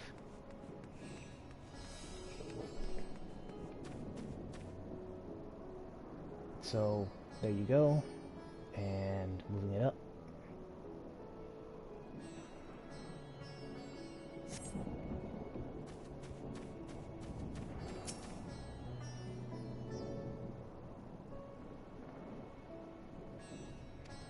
I'm also pretty sure that, you know, being a dragon, his voice carries quite well. So I'm pretty sure those people would have heard him regardless and came to see what was going on.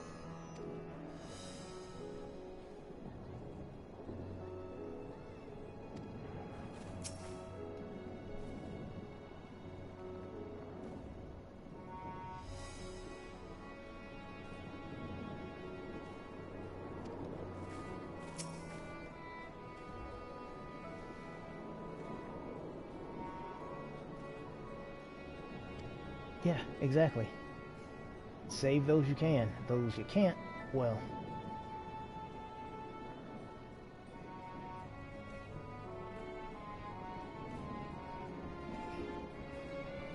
I guess I was wrong. It's not Niche. Fair enough.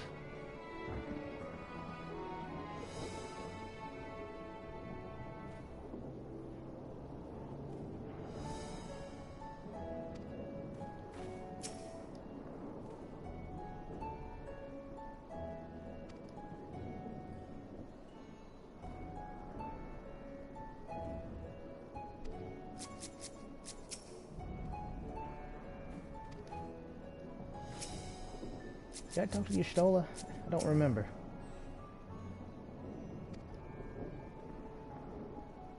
Ah, right. Okay, well, since whoever that was just left, and I have all the nobody now attending my audience, I am going to go ahead and get me a cup of coffee and take care of some things. It's not like I have to worry about leaving anyone in the dust now, do I? So, I'll be right back. Not that anyone's waiting, of course.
Look!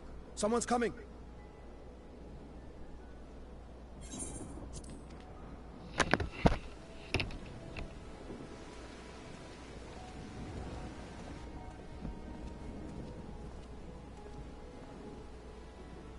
People of Razathan, it warms my heart to see so many brave, resilient souls before me.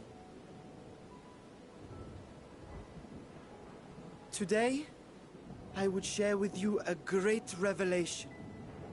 But before I do, I must make a humble request. Do not be alarmed, nor avert your eyes. See the one I unveil for who he is, and know that he means you no harm.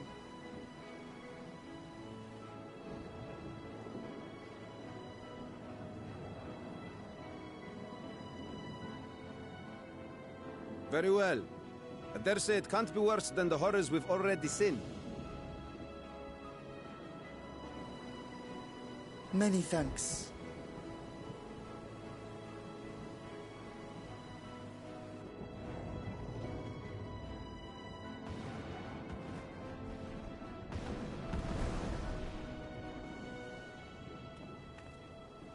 A dragon!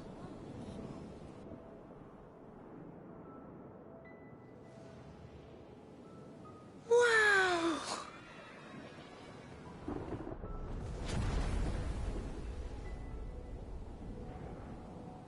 People of Razathan, I am Vritra, and for years uncounted hath this isle served as mine abode.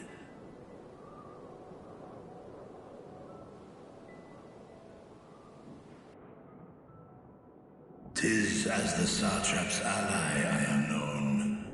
Today, I would reveal the truth unto you.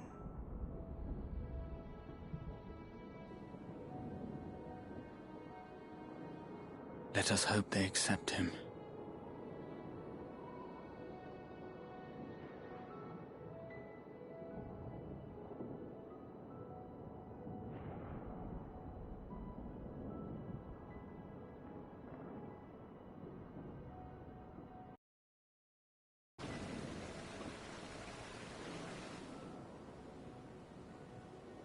If I am hearing this right, you were the satrap all along? Vashan! I mean, Master Vitra, does your divine eye really see all? Nay, child. While mine eye hath borne witness to the whole of our nation's history, to its future I am blind as thee. Countrymen, calamity the likes of which we have never known is come to Favnir, our home. Friends and loved ones have been taken from us. I, too, have lost my closest confidant.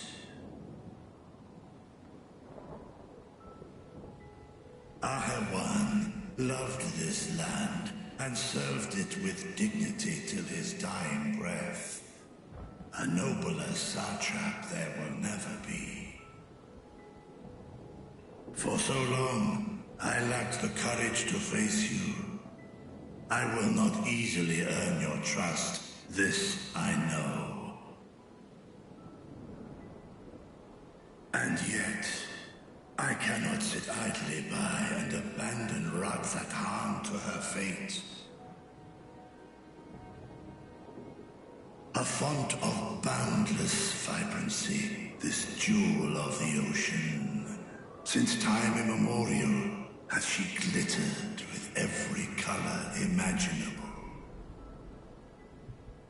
To this dragon, slumbering in his dark lair, 'twas a mesmerizing sight, and one that brought no end of joy to my heart.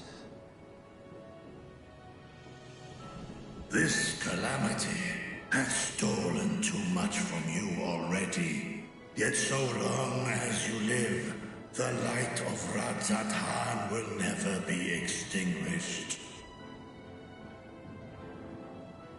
I pray you let me watch over it. Over you. And lend me your strength, that we might face this trial and those to come as one.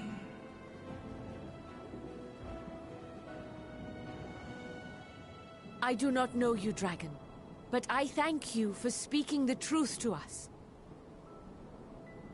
As divinities, both Manusha and Riga once joined together, so too do I believe that hand in hand, we can overcome this ordeal and welcome an era of peace.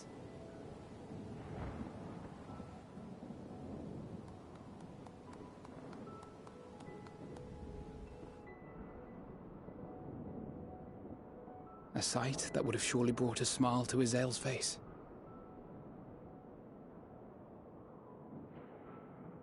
Indeed.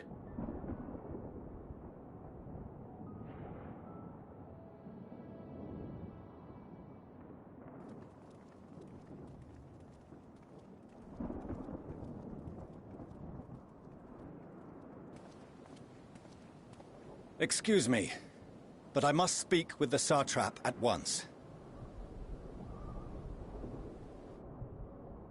Father.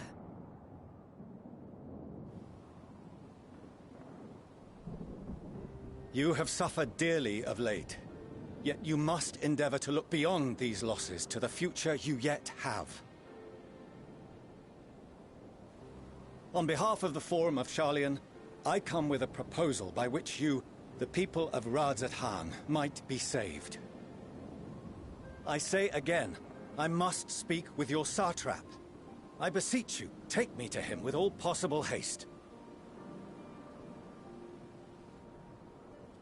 I am Satrap here. Speak thy proposal. All present shall hear and judge.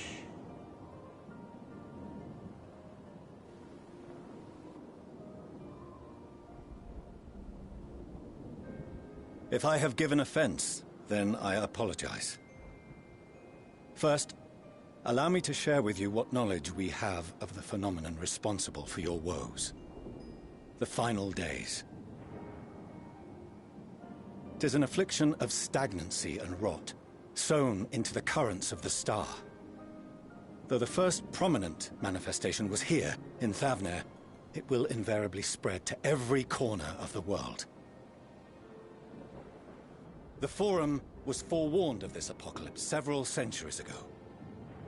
Thenceforth, my predecessors sought to prepare for the end times in the only conceivable fashion, by securing a means of escape.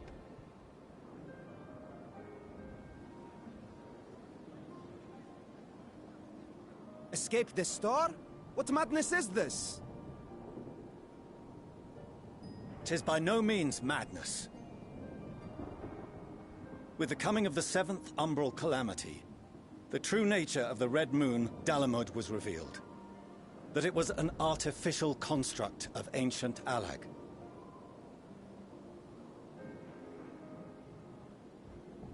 But what of the Silver Moon?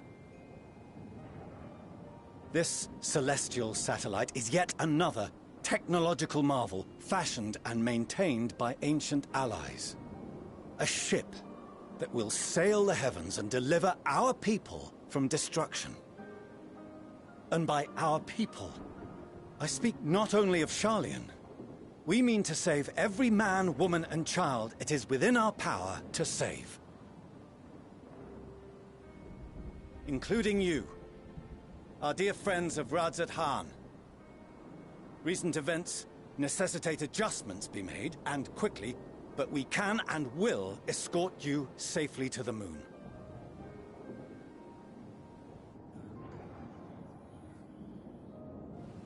Long has thy Forum been allies to Thavner.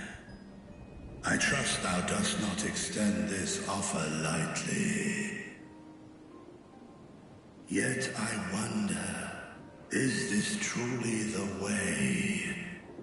Is Is there a future to be built for us beyond this star our father deemed the last bastion of hope?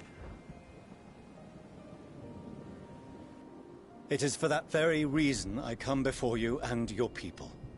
To answer any and all of your questions. To offer my assurances and allay your fears.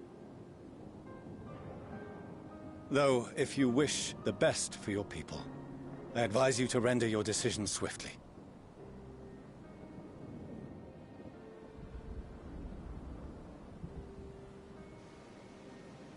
Show our friends to Megaduta. They are to be received as honored guests.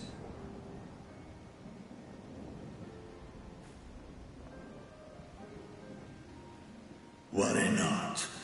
Whatever decision is reached, your paths shall be yours to decide. Until then, heed the warning of these brave heroes. Guard your hearts against fear and despair, for it is within such fertile soil that the seeds of blasphemy find purchase. Remain calm and attend to your daily tasks. I shall return anon.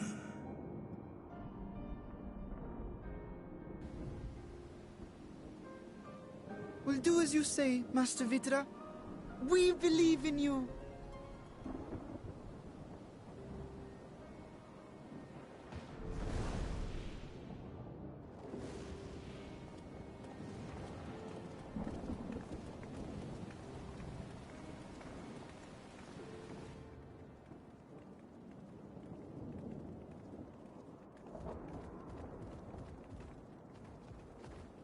Oh, you're still here. What a relief. Nidana, what's the matter? Has something happened at Palaka's stand? Oh, no, not that I know of. I just hope to hear your thoughts on a theory of mine. All who undergo the transformation are drained of their ether, yes? What is it then that gives these beasts the strength to carry on as they do? Logically, they must be drawing upon an alternate form of vital energy. That put me in mind of our earlier conversation, when I tried to explain the essence which many confuse with ether. Akasha. Yes, I remember. The unseen gift bestowed from on high. An energy influenced solely by emotion. Yes, yes. In this instance, negative ones set Akasha into motion, thereby infusing the beasts with vitality. I posit this as the mechanism by which the beasts are born and sustained. Ah, do you still have that flower?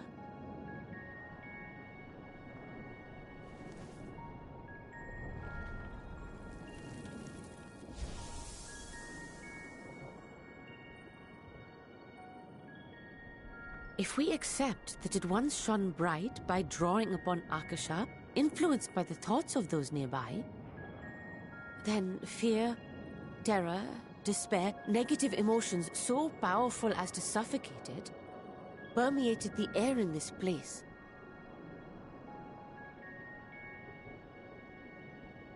You must be very careful. The forces which drive the final days may be beyond our ability to perceive.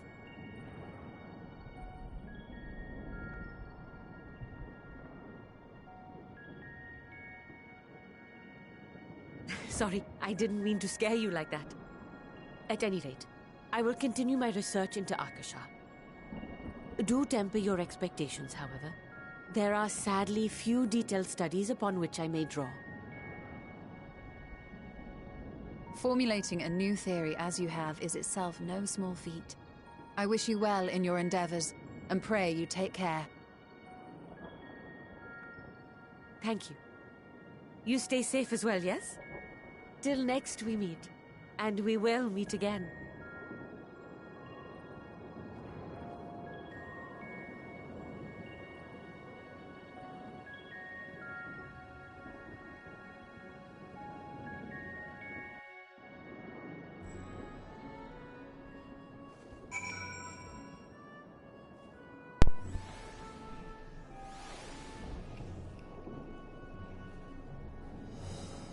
Hey, I'm back.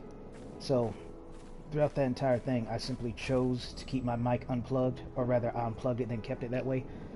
One, to calm down, so I'm not Ethonra, but Etho. Second, is so I could get something to eat. And third, to drink my coffee. And despite all that, believe it or not, even if I left my headset plugged in, I actually wasn't even talking all that much. Or, you know, like to myself, like, oh, this.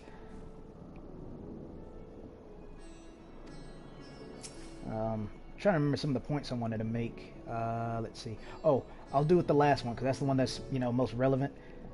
That's a good example of good storytelling. You know, I've been kind of iffy about the story for this Endwalker lately. Unpopular opinion, I almost guarantee I'm going to be probably the only person. Usually it's like 6, 11, 20. No, I think I might be the only person who played Final Fantasy and said, no, Stormblood was actually a better story than Endwalker. But regardless of that, that was an example of good storytelling, because she mentioned Akasha. I'm probably not going to say that name right too much more, because it's not spelled the way it's pronounced. But Akasha was something that was brought up, but because, one, they don't know that much about it, and two, is unique to their religion, you could just as easily write it off as, oh, okay, that's just what you believe, because there's so many different religions in Final Fantasy XIV when it comes to the primals and the god, well, not primals themselves, but the gods they worship. So it'd be easy to write it off as just, okay, that's just what you believe. But then with the final days, and like she said, if they're completely devoid of ether, then how is it they function at all? And then that draws back to what I was talking about, that is linked to despair, a powerful negative emotion. So I like that. That was very nice. That was well set up. Something else, I want to just comment on this because, like I said, I was sleepy, wasn't really paying attention to too much I was saying. But obviously when they said not to panic, and I said, well, panicking is not too big of a deal. It's really like despair and stuff. That's still true, but to be more accurate, I wanted to say it's more like, it's kind of like you avoid getting drunk by not drinking. That's the best way to avoid getting drunk. I know some of you out there's alcohol tolerance is so high you never get drunk. Some of you out there drive better when you're drunk. I'm sure you do. But the fact of the matter is, if you're trying to avoid getting drunk, the best way is to avoid alcohol.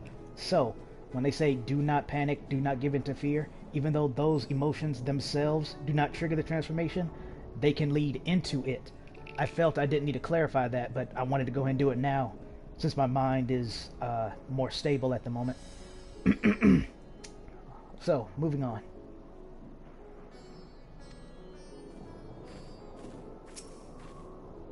Probably with that Star Destroyer.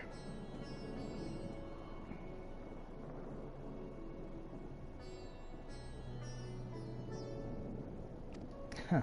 That's a good one, Thancred. I agree, though.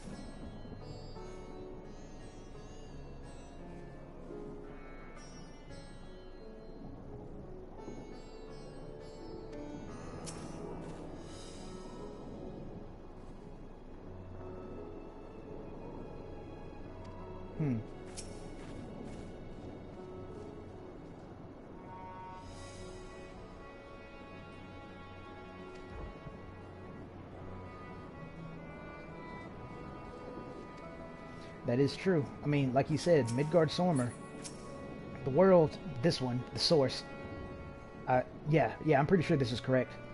Yeah, it would have to be. So, the source, not the original world with the Ascians, but the source, the one we're on right now, Midgard-Sormer chose this one specifically as the last bastion of hope, which makes sense because it's the only world that has to survive in order for the reflections to stay alive, you know? So it's the most important one, so it makes sense Midgard-Sormer would choose it. But it makes you wonder, how much did he really know? Because Midgard-Sormer's power seems to rival that of Hyland and definitely that of Zodiark's. So I don't think he knew that. Like, oh, if you kill Zodiark, then the star will die. I don't think he knew that because he's not, what's the word I want to use? Omniscience, I think is the word, where you know everything. I don't think that's the case. I think he just chose it because, again, this is the world that has to live, and it's the most important one.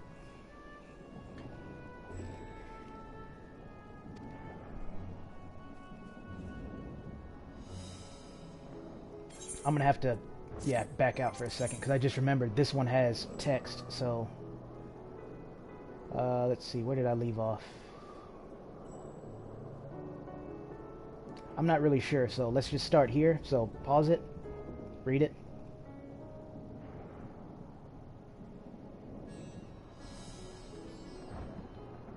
Right here, read it.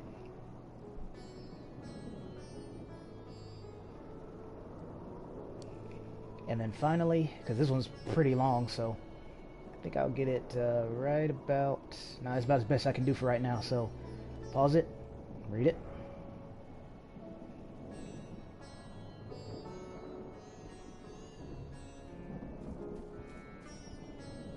And right here, and finish it off. Alright. You were saying, Alphano?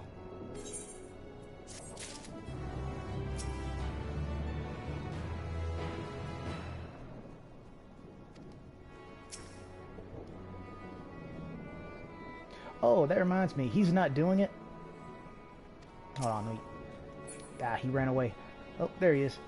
I was trying to get a good view of him. This guy right here is not the same. Those are some cool pants he has on. He has a sense of style, I can tell. The way he's matching the top with the pants. I would pick different shoes, but regardless of that, he reminded me of something. I don't know if I caught it on stream. I'm pretty certain I didn't. But for some reason, on 2 separate occasions, I've seen people cosplaying as Goku. And I don't know why. Like, why Goku? And why now? So I'm starting to think there might be a Dragon Ball Super glam that I'm unaware of people are starting to make. Because I saw one in a roulette, and that was the first time I saw it. Then I saw another one, I think, on Midgard Sommer when I was just waiting for my roulettes.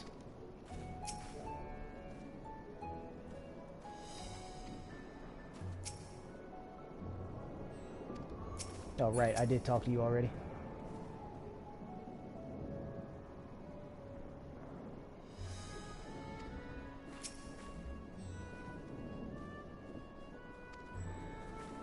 Well, like I said, most likely the Star Destroyer. I was about to say Death Star again. Alright, let's go.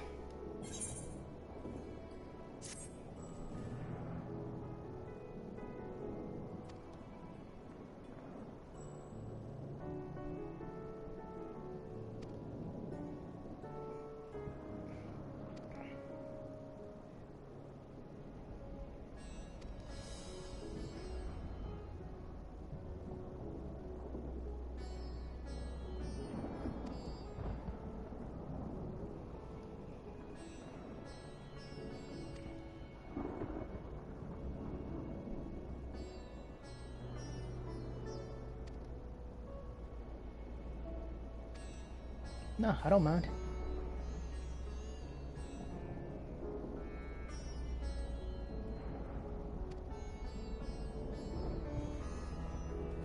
I don't mind. Zio doesn't mind. All good.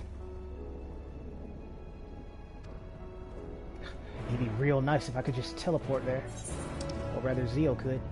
But it's fine. We'll make it there. Might as well go and mark it on the map. Also, normally I wouldn't do this. But I know at least one person, well, that's not true, at least 2 of you, maybe 3.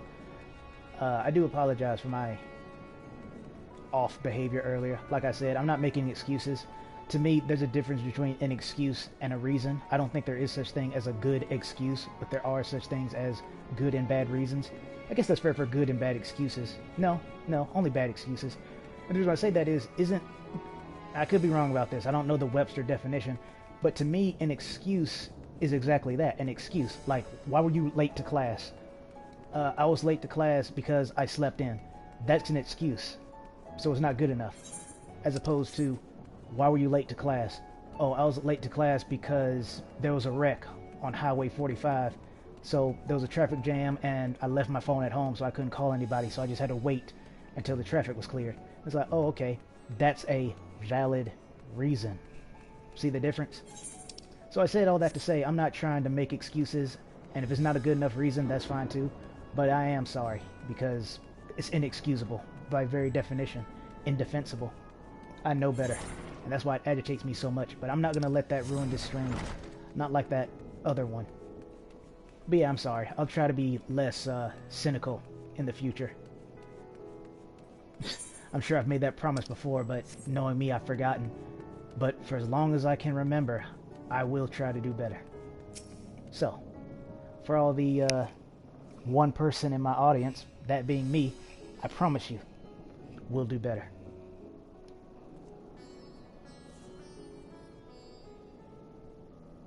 Mm-hmm. Fair enough. What about now? Exactly. Thank you, finally.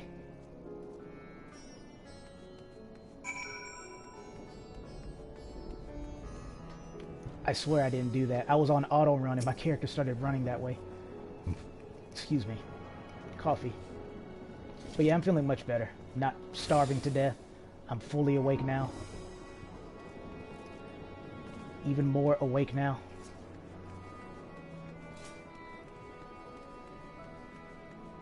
Oh, and I didn't get a chance to mention this, but I updated Zio's gear.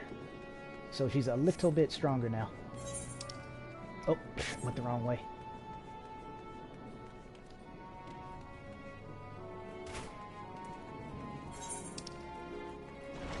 Oh yeah, and also the passive regen. I guess that's something else we can talk about. That's why I'm glad, not glad, obviously I'm not stoked about anyone else using Zio, but that's why I'm glad that Xenos did the whole switcheroo thing, because, again, it gives you, if you didn't already, I did, but even more so now, it gives you a greater appreciation of just how strong the Warrior of Light is, to this point where Zio has passive regeneration, where if a normal person did that, they would shatter their knees, sprain their ankle bare minimum, but she just shrugs it off and keeps walking. I like the small little details like that. Or, you know, being lit on fire and be able to just, again, shrug it off because it'll go away in like 10 seconds. Or electrocuted, or frozen. Again, things that will be fatal to normal people. Even, oh, that's something else I wanted to talk about, but I'll try to save it for later. I'm in a good mood again, so that means I'm going to talk even more than usual, so I'll try to refrain. Let's see. Oh, Ishgardian delegate.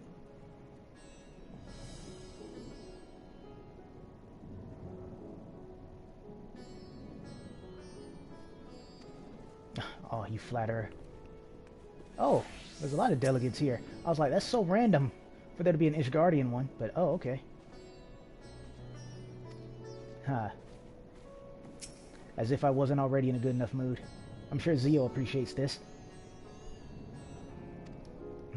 Oh, don't worry. We can talk afterwards.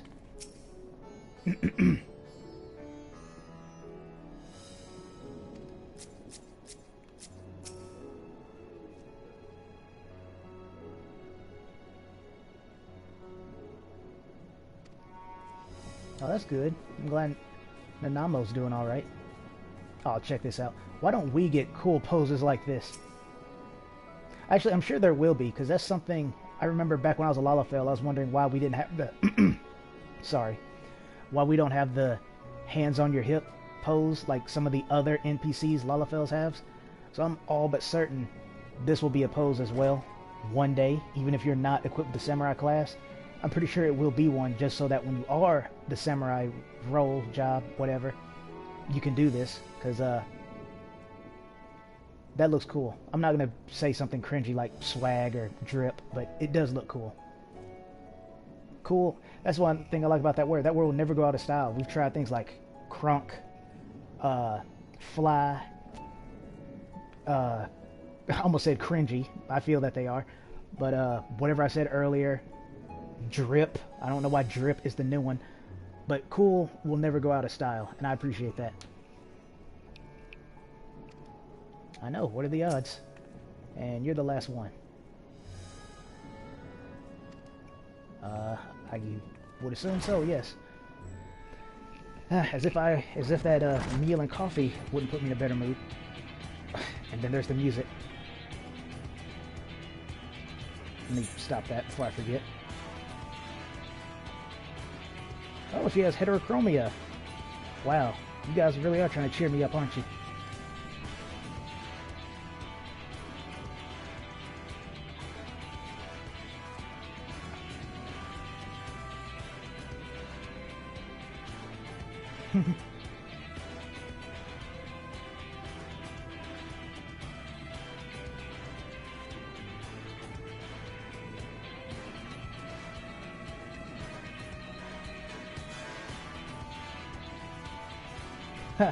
All around good egg. That's pretty good.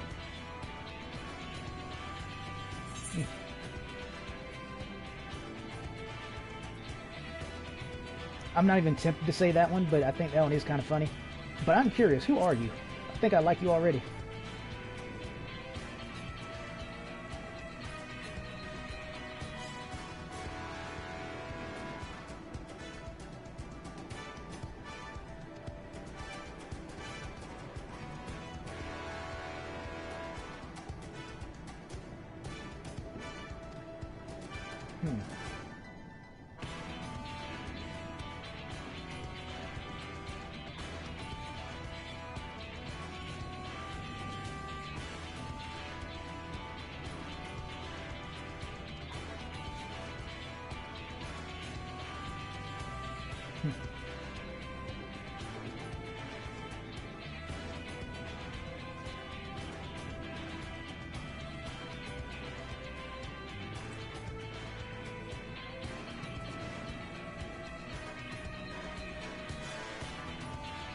I like how she introduces him last, and I ended up talking to him first. That's kind of neat.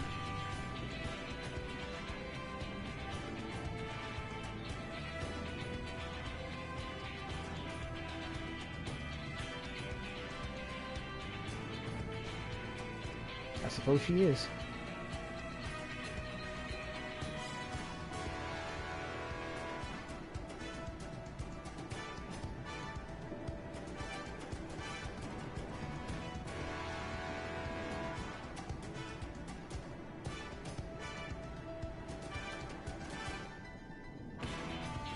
Yeah, the transformation one is probably the most important.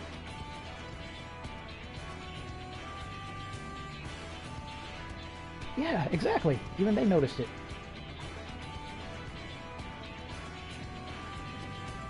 Oh, that kind of explains why the sky turns red then. It must be the emotions running amok. Like they're so powerful that they actually affect the weather. That's kind of crazy.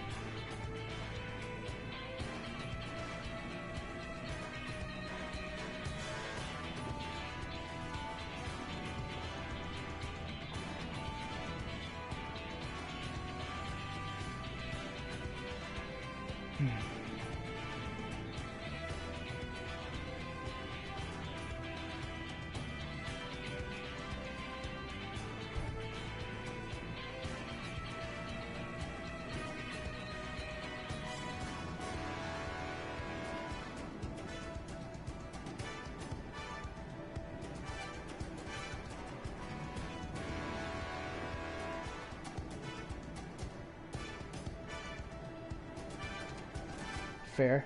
That's more or less what I've been saying.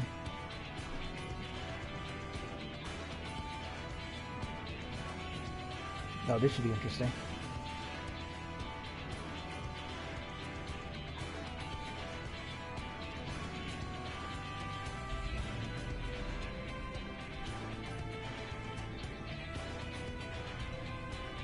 I was hoping they'd come up with a more original... Well, that's fair. I thought they would have gave them like more of a distinctive name as opposed to more of a title. That's fine. I mean, you won't mistake them for Sin Eaters or anything.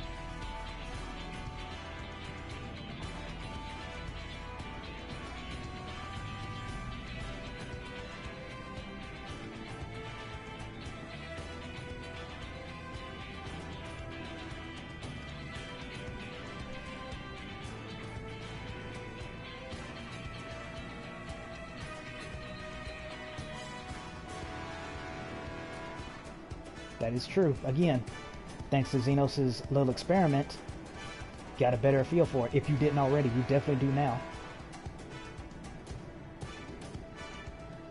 I told you, I really appreciated that story. That was a good part. Again, gameplay might have been a bit frustrating, but story-wise, that was an excellent part.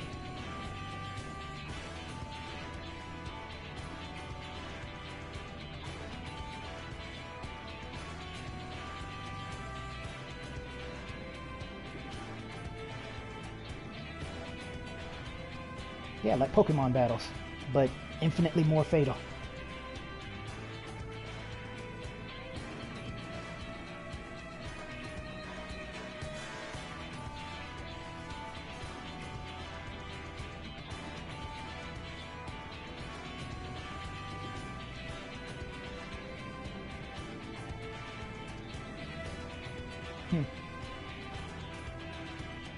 Hey, nice. That means it's time to go check out Reaper then.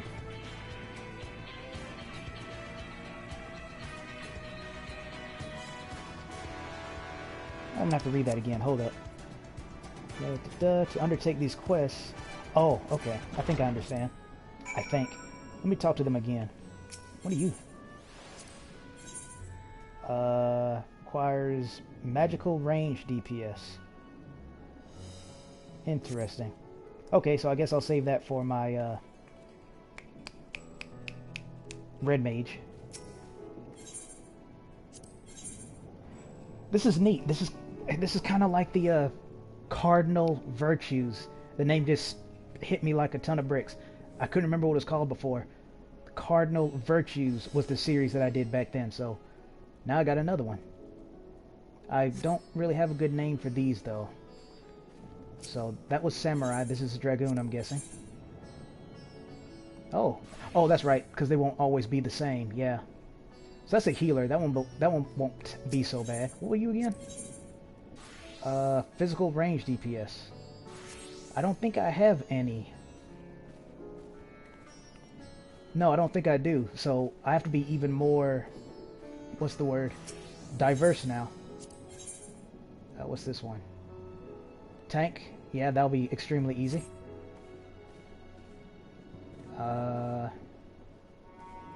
What about you? What did you want? I'm guessing, you know, since I can do this one, it should be obvious.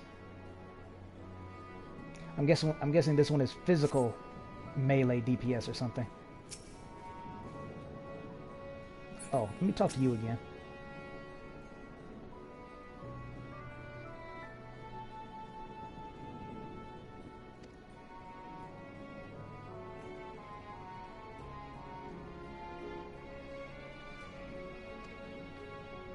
I was wondering where is she from, but the gauntlets, or not gauntlets, but the greaves she's wearing, as well as that sword, leads me to believe that she's from this area. Because that's literally the exact same sword, more or less the same greaves, same shield. Because she didn't really tell me where she was from, or she did and I missed it, it just flew over my head. But yeah, I believe she's from here. This is what I meant to do, by the way, small talk.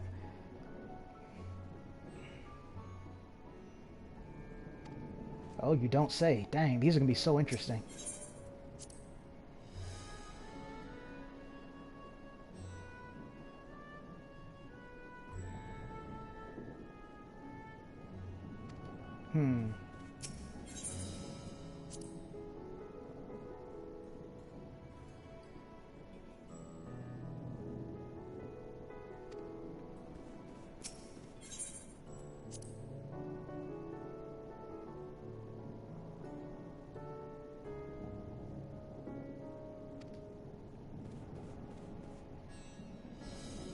I don't think I can small talk.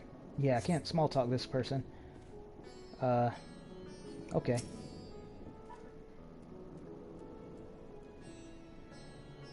Oh no, it's fine. She's cool.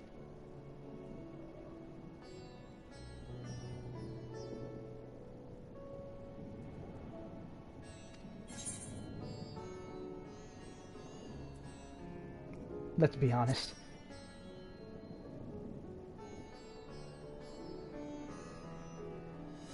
Yeah, I know.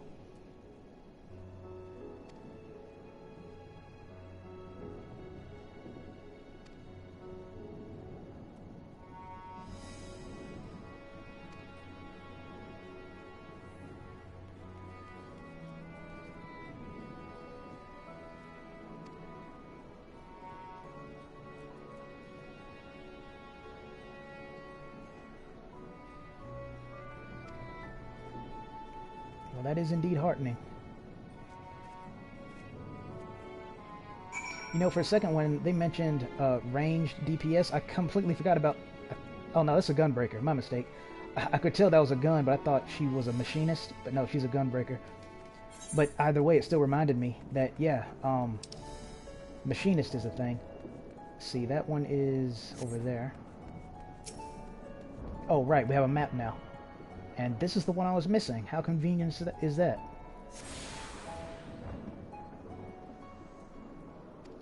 Yeah, because I was not going out of my way to hunt for this one, but I do find it really nice that it was right there. So that was cool. I'm trying to remember if there's anything I wanted to say, aside from the fact that I don't remember the name of that woman with the heterochromia eyes. Very pretty. I can't remember what I wanted to say about her, but oh well. Now look who it is.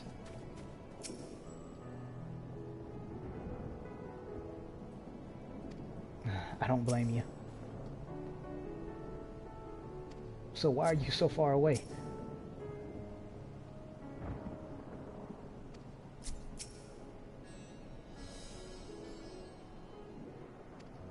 That's also fair, considering the day we've had. Okay. Oh, I'm sure we'll have a chance to talk about that soon, Raha.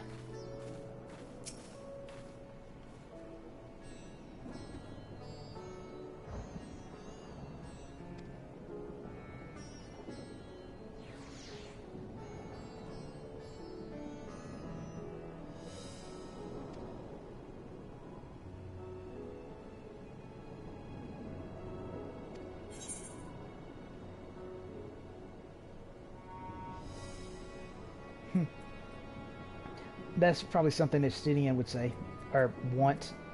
He might also want this, but I'd rather not have Zio get drunk, and she definitely deserves something more than water, so...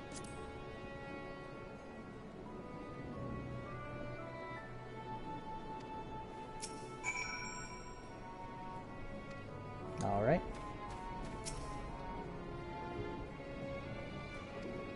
Okay. Did I talk to Thancred? I don't think I did. No, I did. I just couldn't remember what he had said. It didn't really stand out to me. I know better to do it, but I'm gonna go ahead and, nah, she would sit down if I did that. So yeah, we'll just talk from here. As I said, I understand why Alphino went ahead and had a toast.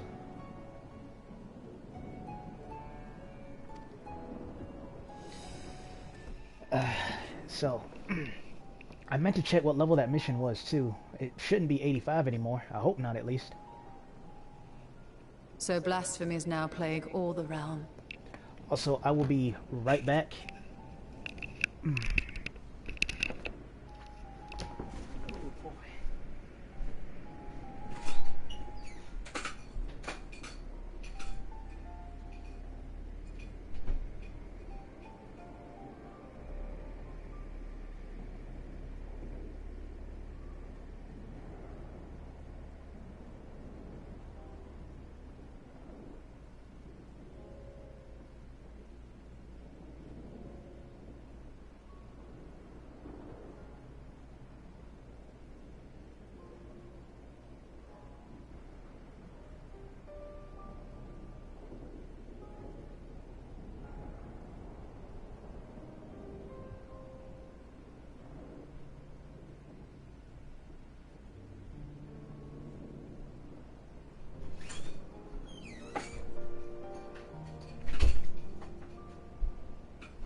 Okay, I'm back. As you were saying, Y'shtola? It will only get worse if what Father said is true. As it did in Amarot. Or Alphino, that's fine too. If that's our model, then shouldn't we expect the effects to grow more severe as it feeds off its own spread? Mm-hmm. As if people transforming into those monstrosities wasn't bad enough. If the flora and fauna, if the land itself turned against us. No one would survive. Quite literally the end. How we expect to walk through this.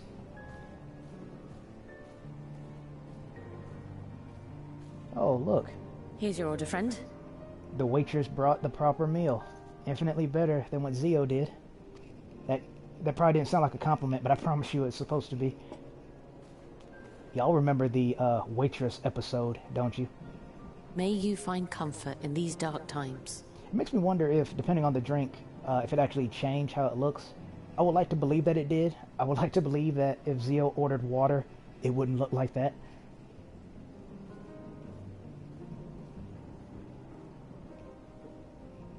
Where do we go from here?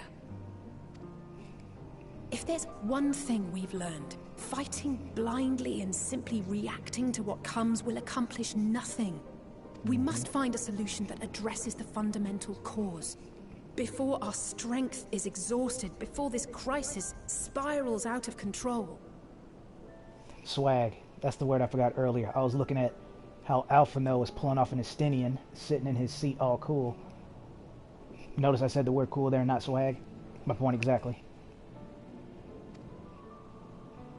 Is there something? Anything we've overlooked? If there is an answer, Hydaelyn herself will have it. 'Twas she who bound Zodiac and forestalled the final days. That, you gotta love your Stola, man. She comes up with these answers so fast. Even if we can't act on them, she comes up with them so fast. I've always liked that about her. Alas, we have heard naught from her since the Tower of Babel. Whether she cannot or will not speak, I can only speculate. Even the flower she gave us is no more. We really should go and get a replacement.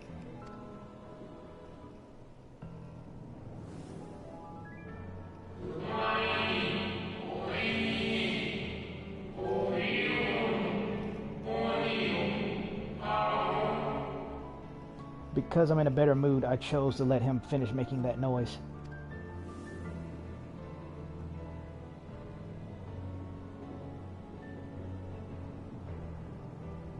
So advised the Watcher.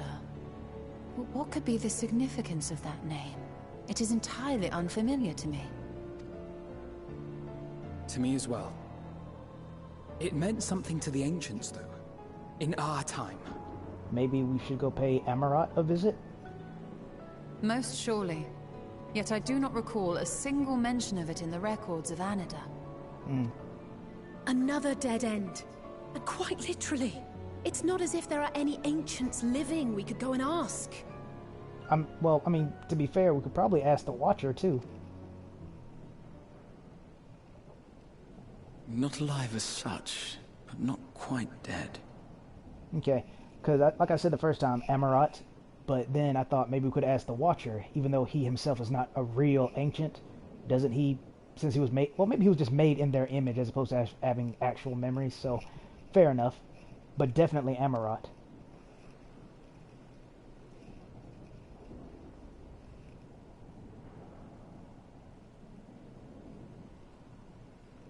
Elidibus. Oh, I didn't see that one coming. That's true, too. The reason why I said Amarat is because even though they're created to be walking phantoms, they can still interact. So if we were to ask them, hey, what's the importance of Elpis, they should be able to tell us. But I like this answer much more. We get to finally see my boy Elidibus again. Even the music kicked in. I sealed him in the White Horus site of the Crystal Tower back on the first. Yes, and he is not dead. He's just sealed away. Contained within that reservoir of ether that maintains it. Ether that is returned little by little to the sea. Naught may remain of his soul. Nah, I refuse to believe it. However, if part of it lingers, we might be able to speak with him there. I know we can no longer make that journey, but you, my friend, still can. And this is an interesting point, because at first I thought maybe when she said this, then that meant that Zodiac, we would have to do it through Zodiac or something. But remember on the boat ride with the other Zio, I believe it was on the boat ride at least, didn't Hydaelyn say that the power to allow us to transverse between the two worlds was no longer hers to give? So I thought that meant Well, no, because if that was the case, then obviously in game we would still do it anyway. So, maybe I just misunderstood.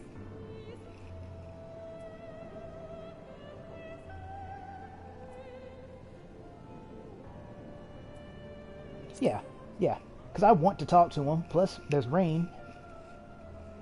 Thank you, my friend. That would mean much to me. I'm sure that'll help put Thancred's mind at ease, especially, like I said, you really should listen to all of their talks during the Door episode. If nothing else, should we learn the First is safe, we'll have that much more reason to keep fighting the good fight. That said, the odds are not in our favor, to say the least. Which is why we're fortunate to have Urianger up there on the moon, working hard to make all the necessary preparations for our departure, should it come to it. And why we have nothing to lose by staying the course till the last instant. Indeed. To the last, let us all do what we can. I will consult with Master Matoya and see if she knows of a way to reach Hydaelyn from the Ethereal Sea. And I will visit the nation's leaders and attempt to ascertain how far the final days have progressed elsewhere. Keep me abreast of your findings. I can seek out and slay the worst of the immediate threats, if only to slow the spread. Every little bit helps. Unease, terror, despair. Try as we might to suppress them, these emotions will return to harry us time and time again. But when they do, remember this. Your friends and loved ones are out there somewhere, sharing in your struggle. You are not alone.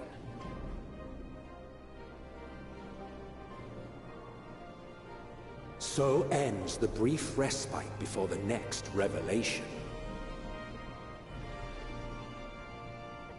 Yes, so much left for you to see.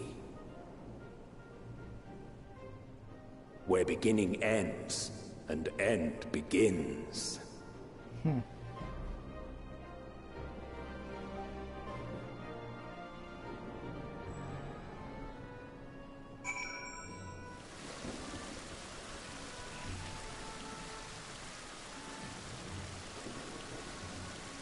Is this going to be a two-parter? Feels like it will be. Nope. Alright then. Level 85 still. Okay, that's good, because that definitely felt like it was about to end. Speaking of which, yeah.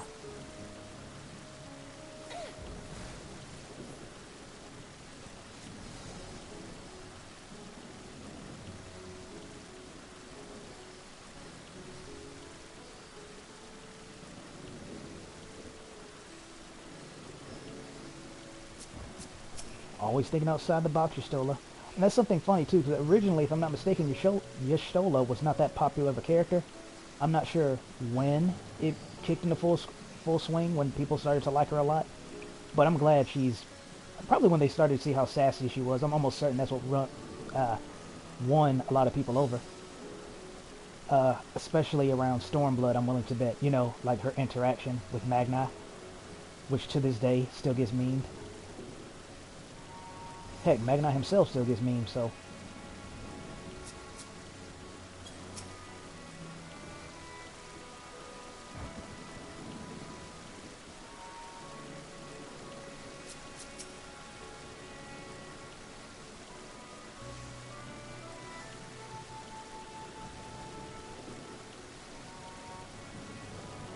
Yeah, me and you can relate to that. Who knew? Not starving to death, it does make you feel better.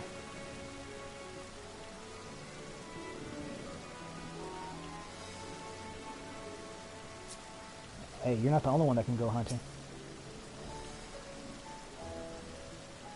I'm so used to doing this because being a Lalafell, but realistically, this is fine too. Might even be better.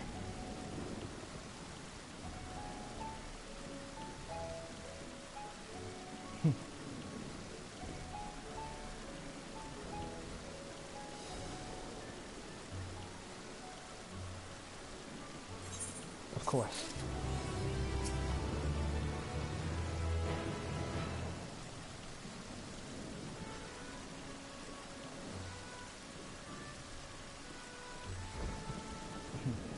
Well, as long as she doesn't pull any more Shiva stunts, then sure, I agree with that statement. Alright, so they're probably going to say just the same thing.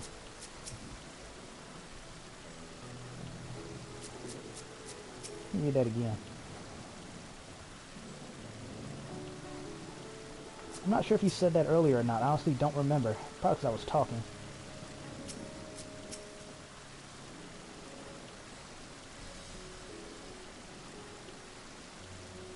Something else I like about the Reaper, since they're having such a ball over there, is I like how fast their cooldowns are. They don't have like stupidly long cooldowns.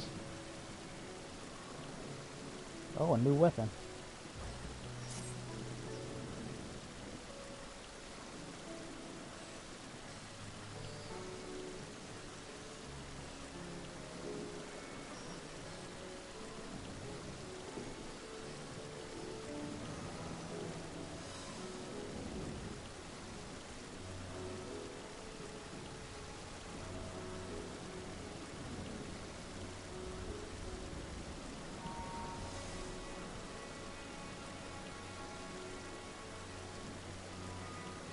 This is really cool. Now the story, I don't know if it's definitely not because I'm in a better mood, but now I'm starting to get into the story again because this is a really good moment.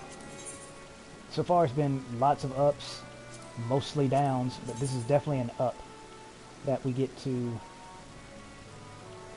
do this again.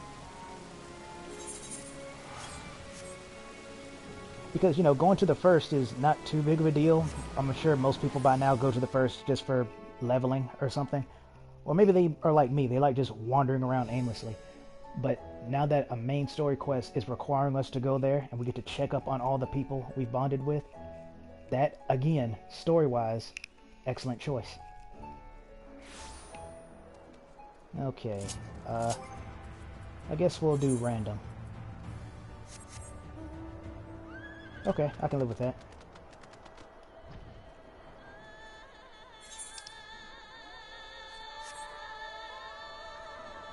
Can't help but notice the area is purple, and it was randomly chosen that Zio would get a purple horse. So that's kind of neat. Also like the fact that I didn't bother to point it out. Matter of fact, I shouldn't even bother pointing it out now, because there really is no point, so I won't.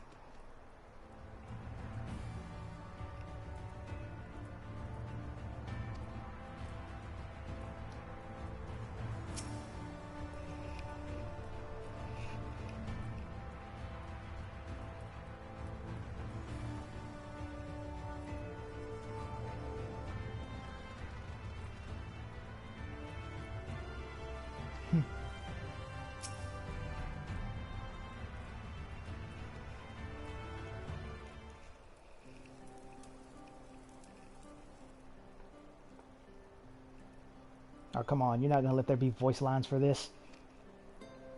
One of the best accents in the game.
That's definitely good.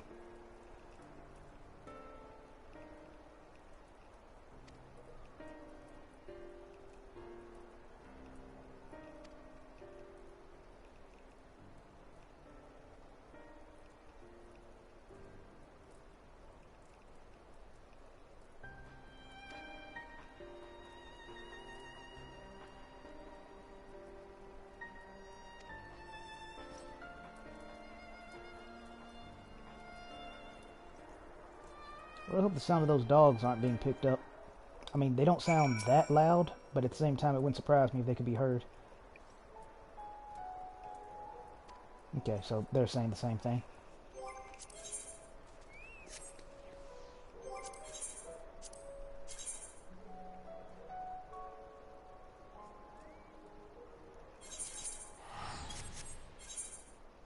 Ah, nah. I won't be that lazy. It's right there.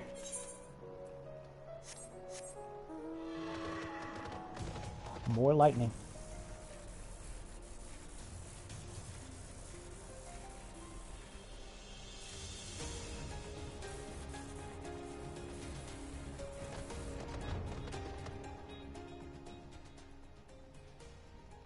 Another thing I like about Reaper, I'm probably going to be doing this all episode. Speaking of Reaper, I need to check on that. Maybe when I'm done with the first, I'll try to remember to check to see if Reaper has a new job quest, because they basically said they do. Aside from, because, I mean, unless they refer to those things as being the job quest, which, you know, fair enough. But I thought they meant it in a more literal sense, as in, Reaper now has a level 90 quest. Gunbreaker will have a level 90 quest, like specific to the job as opposed to the role. So maybe once again I misunderstood, but I'm hoping I'm right, because I would love to do more of the Reaper quest to see what comes next. I don't think any job quest, if I'm being honest, will quite match up to the Dark Knight story for reasons I've preached on about enough.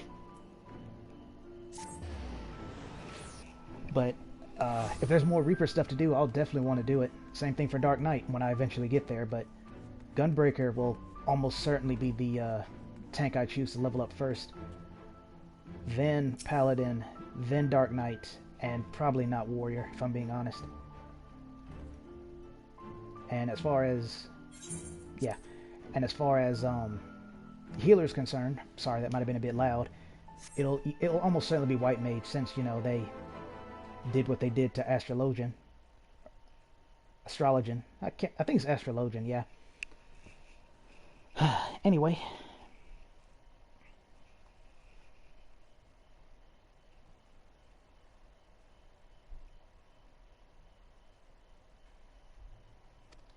I know who that is. That's the medicine maker. Uh-huh. Oh, actually, it could have been him. Oh, nope, I was right. Oh, wait a minute. He didn't make medicine, did he?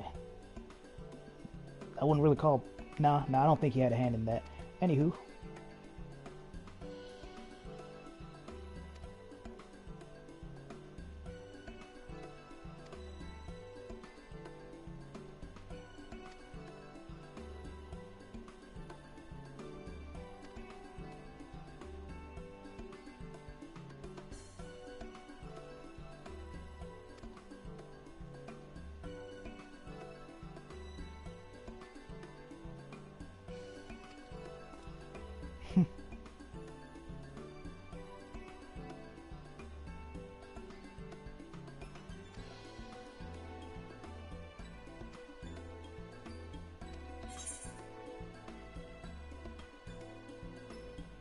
Hers was quite sad.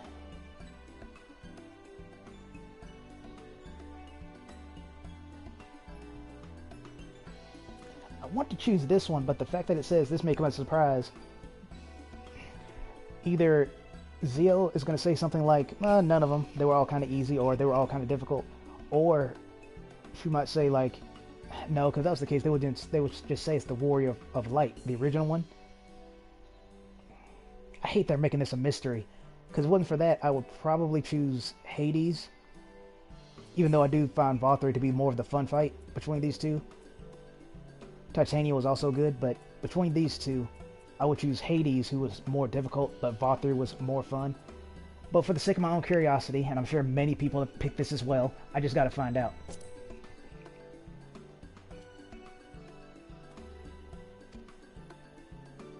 Oh, okay.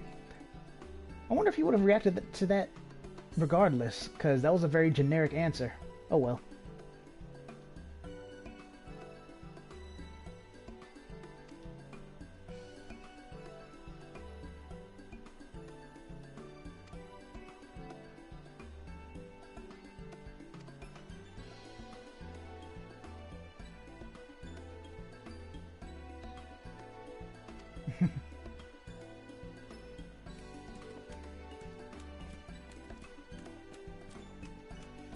I didn't even realize this was going to be one of those kind of events, but I'm glad they are. It's been so long since I've witnessed one. I believe the last one I did was for the Foundation, not the Foundation, the Ishgardian housing area. I can't remember what it's called, unfortunately. Oh my goodness.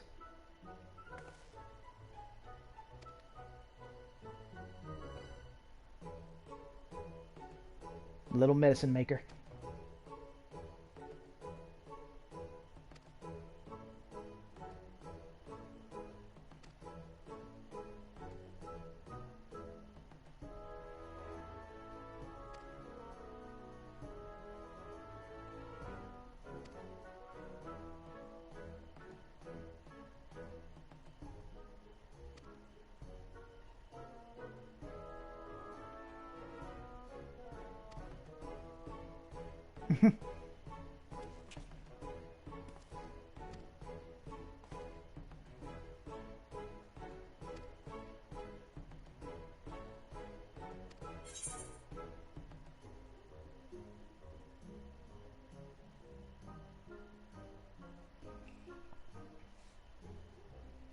I kind of want to make a joke here about don't go warrior because their aura sucks. So yeah, don't be a warrior.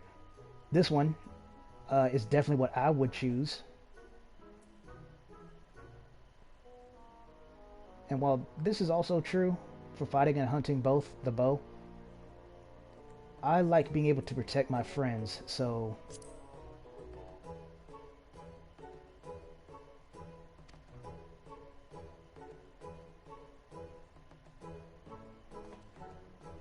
hey.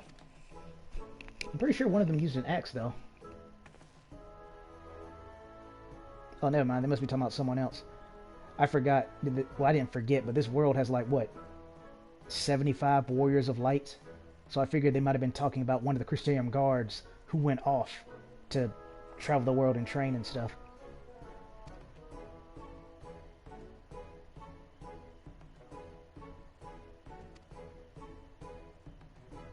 I mean, that's kind of what Zio did. Funny story, I've mentioned this before, but I might as well do it now. She started, well, the different Zio, he started off as, believe it or not, a gladiator.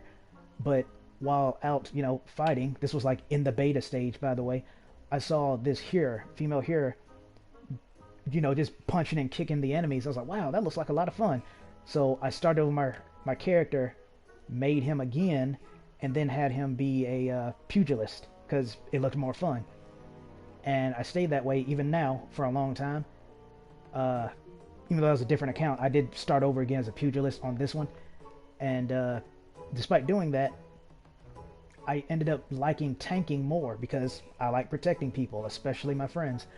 So there's that. So I like to look at it as, before you can master a weapon, you must first master your fists.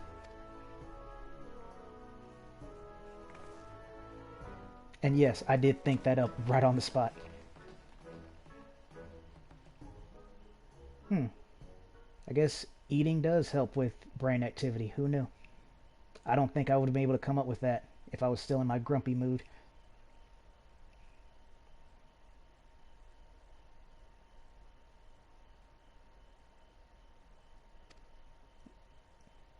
That's got to be someone. Oh no.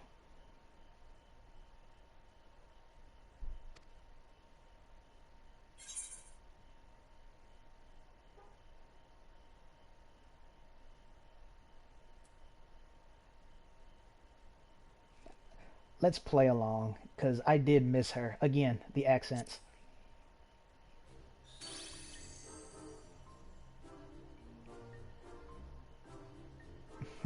Fair enough.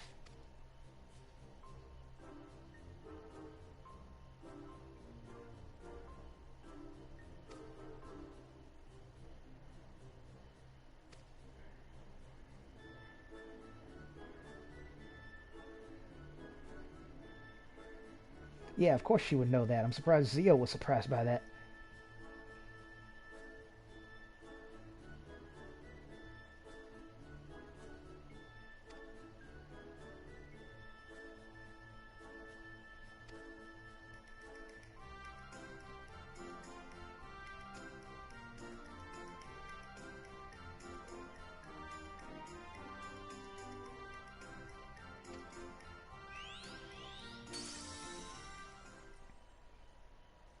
I did genuinely miss her, though, but she made a good point. If it was true, then should have, you know, called for her, because she's always watching, so of course she'll already know. Oh, sorry. They.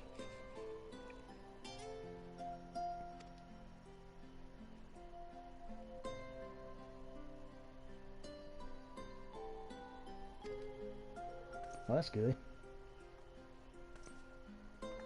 You know, I don't think I ever bothered to comment on it before, but it does kind of amaze me that she's a dancer in a full set of armor. That's kind of crazy when you stop and think about it.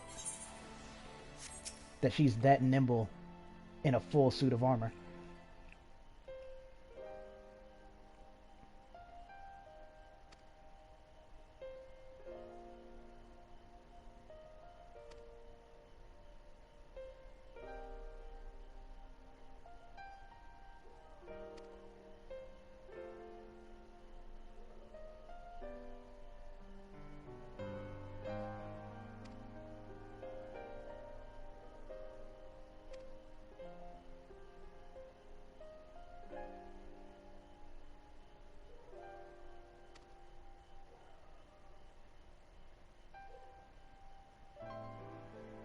Uh-oh.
Now this is one of those "that's the spirit" kind of quotes.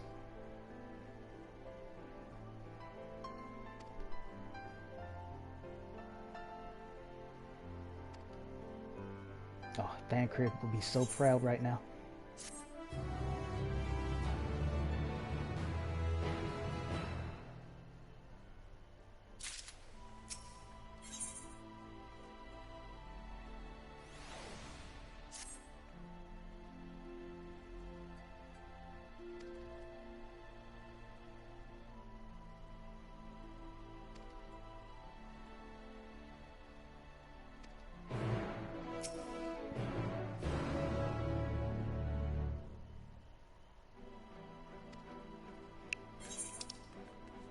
Okay.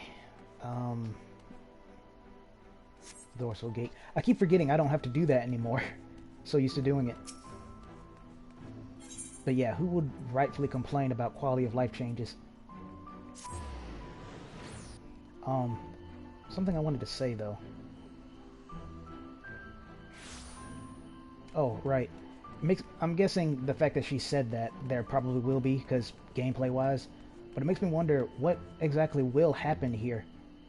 Because it makes you think, if the source goes, then its 13 reflections, or the ones that remain, go with it. Oh, that is so pretty. Then by that logic, wouldn't the source have to be destroyed first, then the other ones go with it? Or is it progressive? Like, as the source is dying, like say it's only 25% of it remains, then the other reflections start getting infected? Like the first then starts to have the same issues? Or, it makes me wonder. I don't think we'll actually get to see that, but still.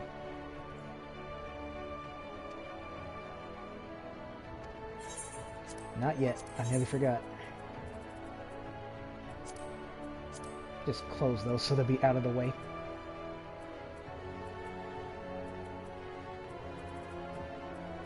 Alright, I was seeing if there was a way I could shorten the rest of these, but that's fine.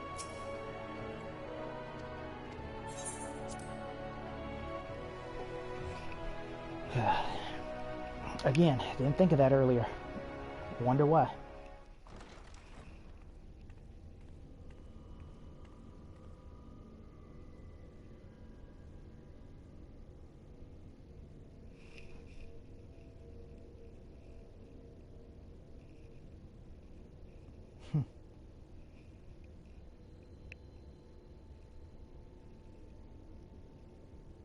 Oh, Reen. It's almost like I just saw you or something. Good times.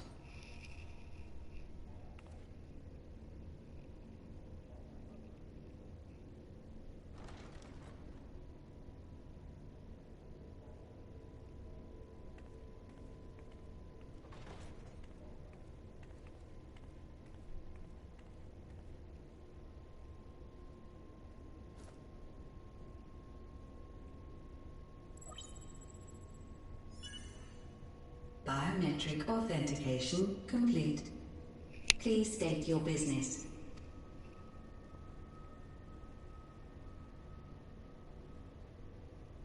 Acknowledged. Reinitializing Circus Tower systems. Searching for Elidibus entity. Thanks, Siri.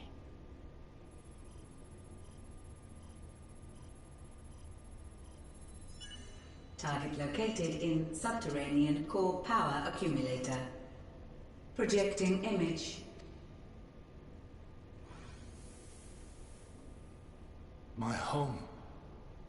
My friends. No more than a dream.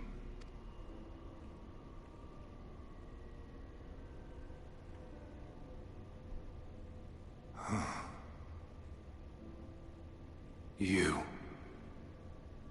Why have you awakened me?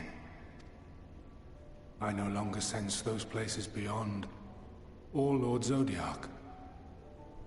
You must explain all.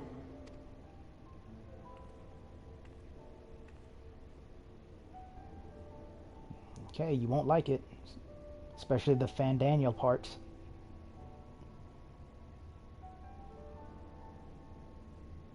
So, he is fallen, and my brethren's souls returned to the star.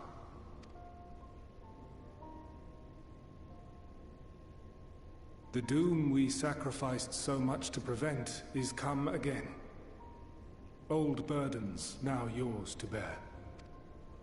But if this is Fandaniel's design, then I, as Elidibus, have a duty to fulfill. That's my boy. Your unsolicited act has restored to me some few memories of the Convocation. Such knowledge as I have, I will share.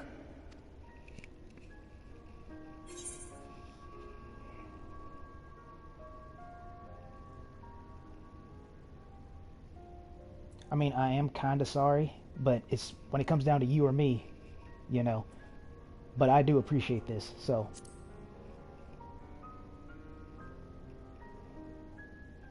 I do this not for you. I merely perform my duty, as I have ever done. See? Remember how driven I was talking about how Elidibus is, and then no one talks about him? Is Emmett Selk this and Emmett Selk that? My dude. Where to begin? Ah, the end. Your understanding of what caused the final days is consistent with our own. The decay first took root where the currents were weakest. Yes, a conclusion drawn by him, Fandaniel. Excellent. Not the him of here and now, but as I knew him, long, long ago. Oh, so less annoying Fandaniel. Well, that's more tolerable. Having shed light upon the phenomenon, he dedicated himself to devising a countermeasure. Were it not for his knowledge of the Celestial, we would never have made the connection, and thence forestalled the final days.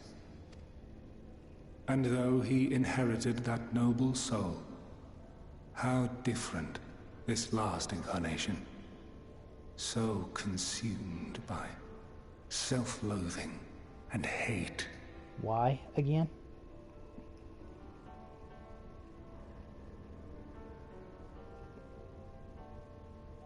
Elpis. Yes, the name is familiar to me. Yet I know it not as a flower, but a place. A testing facility for determining which of our creations were fit to be released into the world. Many worked there.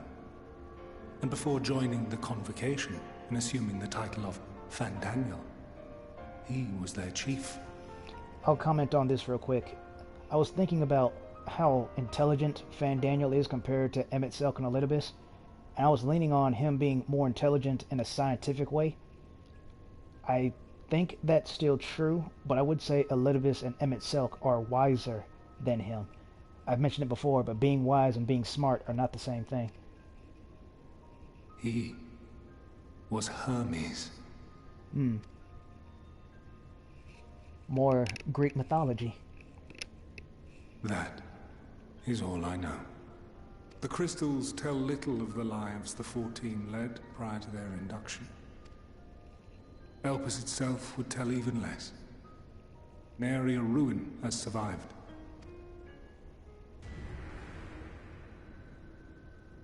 Wait. I saw you there. In Elpis. No. I did not. But I did. I did. A lingering trace of impossibility. And a truth that fills my heart.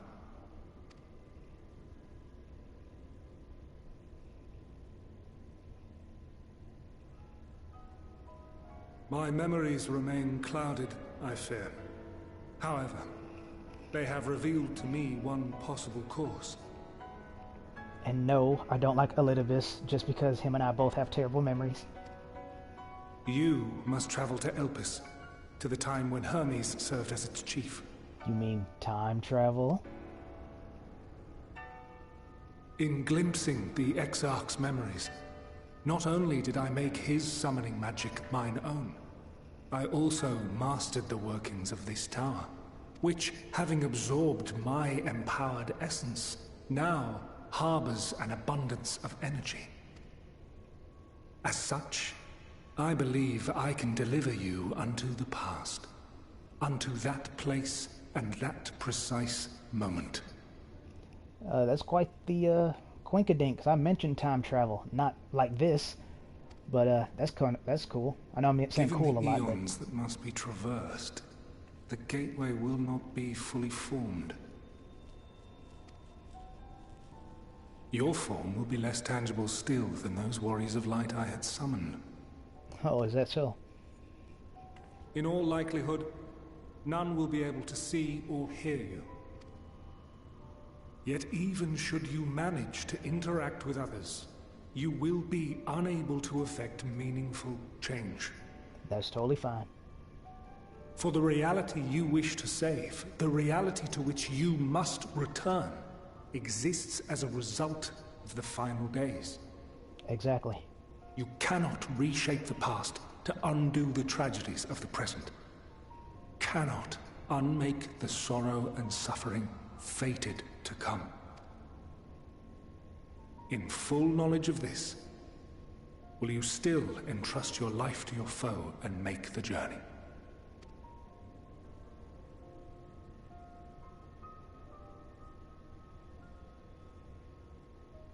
Very well.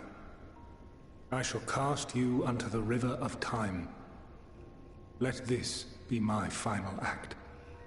If it gave me the option, I would have picked something along the lines of, I too have a duty to fulfill. You must input the commands. I no longer have the authority. First, you must reconfigure the systems, that the tower's ether may be channeled for the magic.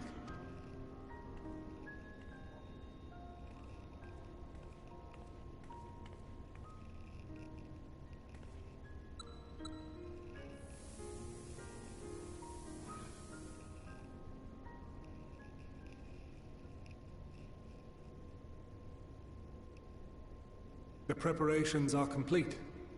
The gateway will soon open. Return at once to the Ocular.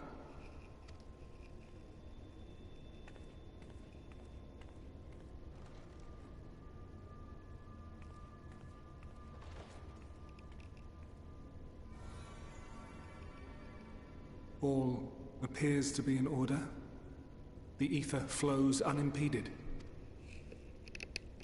The magic should consume every last mote of my essence. Why are you surprised? Did I not say that this will be my final act? No, I was paying attention. Zio apparently wasn't. Lord Zodiac is no more. There is nothing for me here. The ones I love and long to see again are waiting in that promised land. Beyond memory and dream. Now go, warrior of light. Go, and do not look back.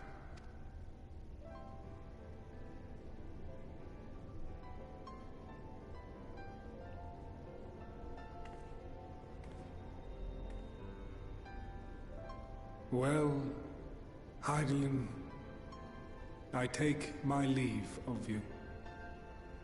Yours is the mantle of the last of us.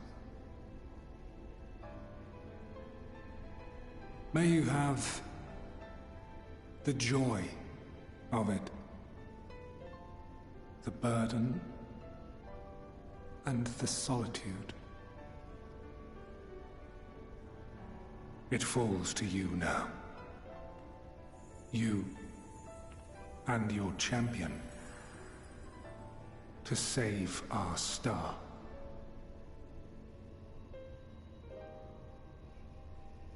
Good night, Elidibus.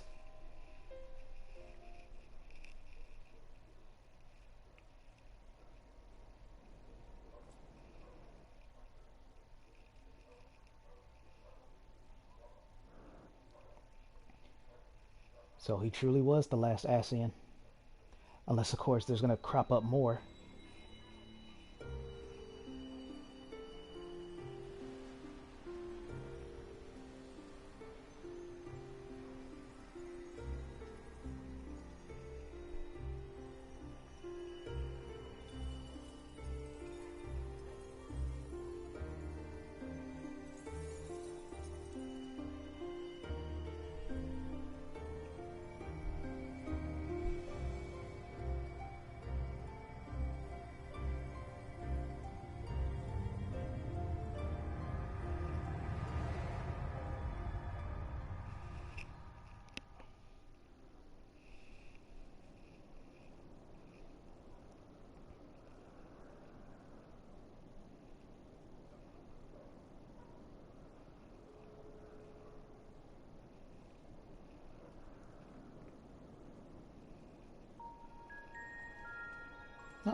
can actually perceive their physical bodies now. I like the whimsical music they chose for this. Again, good choice. Final Fantasy is usually on the ball about that, besides the Xenos theme I was complaining about before, playing everywhere. But yeah, generally speaking, they're really good with what music to play and when. This was a good choice. Okay.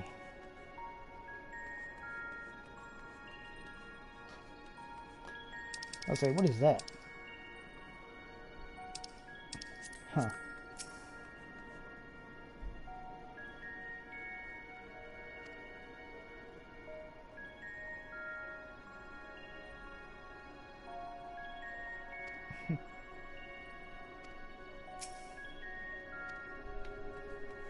Oh, that's cute. She still tried to talk to him. I find it interesting that a lot of them, well, I was gonna say a lot of them look like Elzins. This one's, those two especially.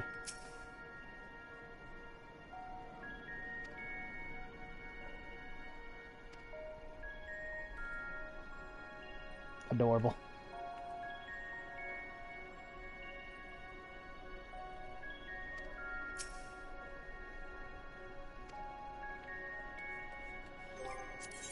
I almost forgot. Yeah, this one is actually updating.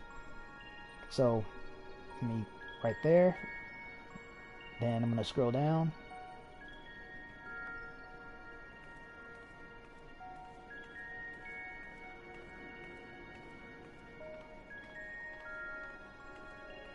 And here we are.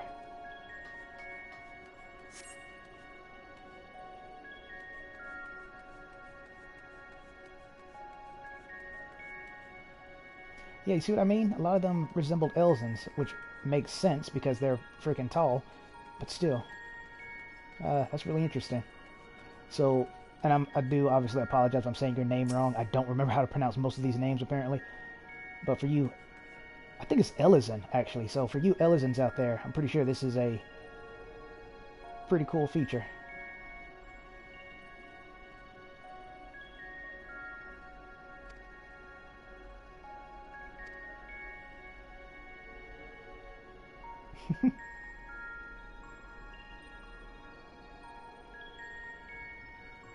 Greetings and obscenities. I just wonder how that would look for a Lalafell to do that. I'm pretty sure it'd be hilarious. Zio doing it right now just looks adorable, but I'm pretty sure if a Lalafell was to do it, it'd be hilarious.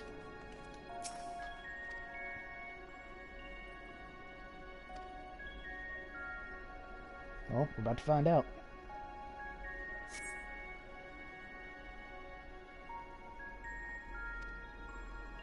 Possible. Maybe Zio just isn't registering with it. Because why would she? As far as time travel is concerned, she's not really here.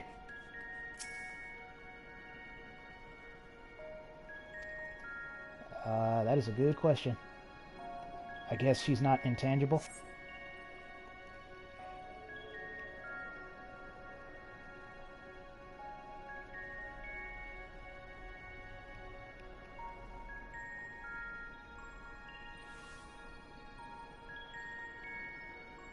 And here we are, Elpis.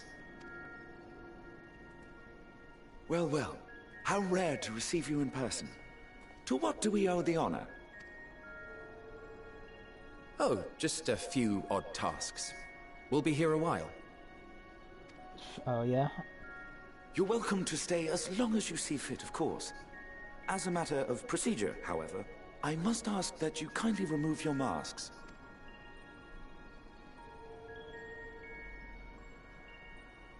Come now. Is this truly necessary? Surely you can tell who we are. I know I can. Who you are, perhaps. But I am far less infamous. Regardless, if we do not follow protocol, 'tis our hosts who would be held accountable. So, please, do favor us with your handsome face.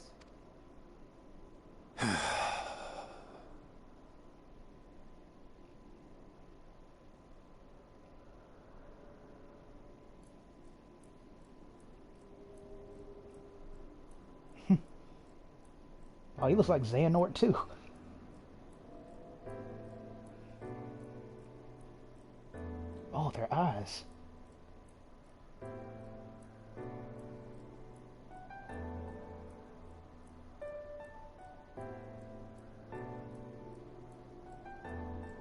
Satisfied?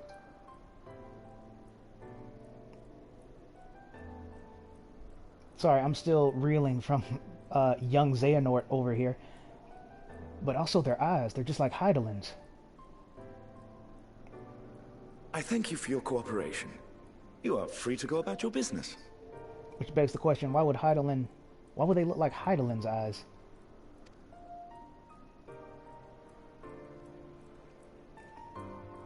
Also, I like how he said that Hades was handsome, and fair enough, he is. But the other one is more like anime levels of handsome, which I think is also pretty great.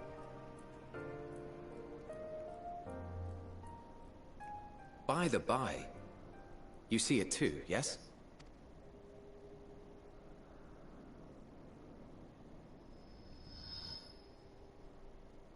I haven't the foggiest what you're talking about.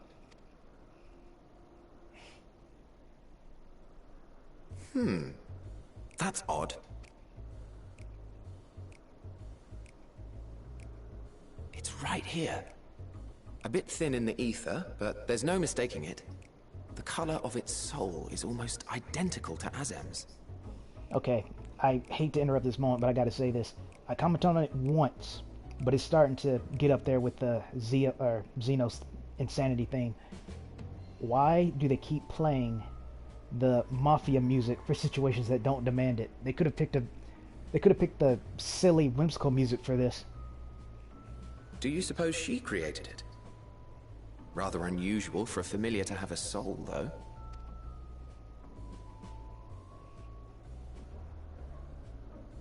Don't ask me. All I know is that it's trouble. Doubly so if it's her spitting image. Oh? So let's leave it be. Come now.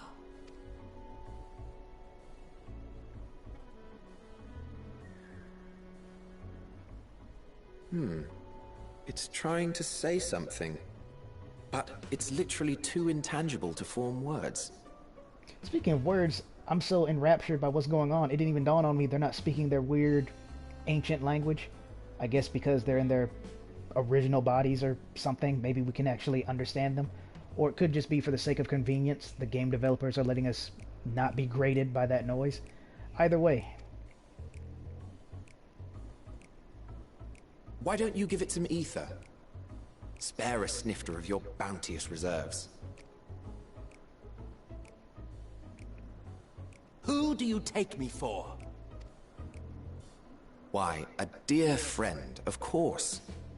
One who wouldn't let acts of kindness, such as my accompanying him on errands to far-flung outposts, go unrewarded?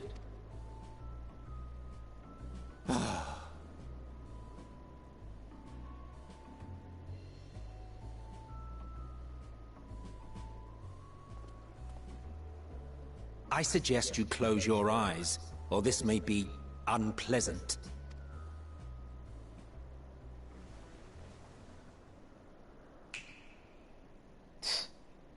Snap.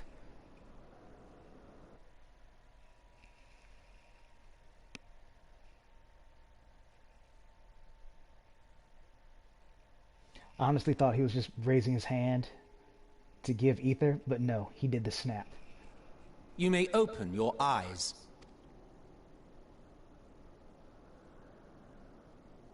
Ah, beautiful.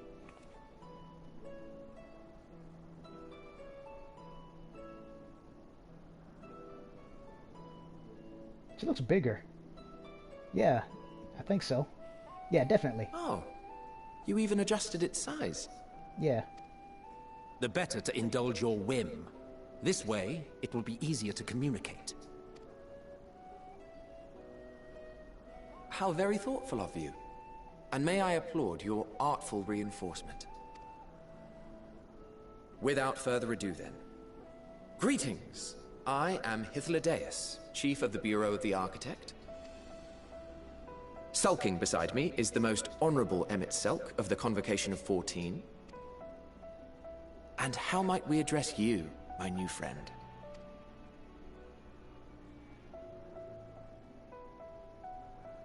A fine name. And I'm pleased to see you understand our words. Ah, that kind of explains my question earlier. So, tell us, Whence have you come? The thinness of your essence suggests you weren't created here.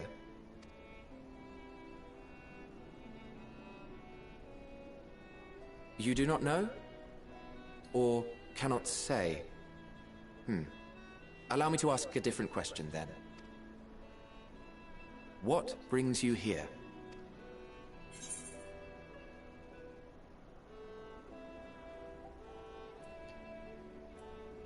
It would be curious to meet his original form, but I'm pretty sure both of these will more or less lead to the same thing. But yeah, let's pick this one.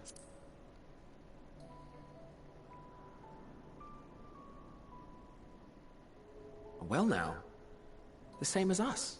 Perhaps Azim wished to come too, but had to settle for a familiar. It makes me wonder, and again, I'm sorry, but it makes me wonder, I'm not going to, again, for you Elizans out there, if you're at max height, and I assume the males are taller than the females, if you're a max height male Elizan, and Emmett Selk or Hades adjusted your height, would you be just as tall as them, or rough about? I'm curious. If she truly wished to be here, then she would be. I was just about to say, I really want to meet Azim. I hope we do. Like, it'll be some kind of... It'll basically be like the Elizan equivalent to how Zeo looks right now. That'd be really cool if they actually programmed that in. Right you are.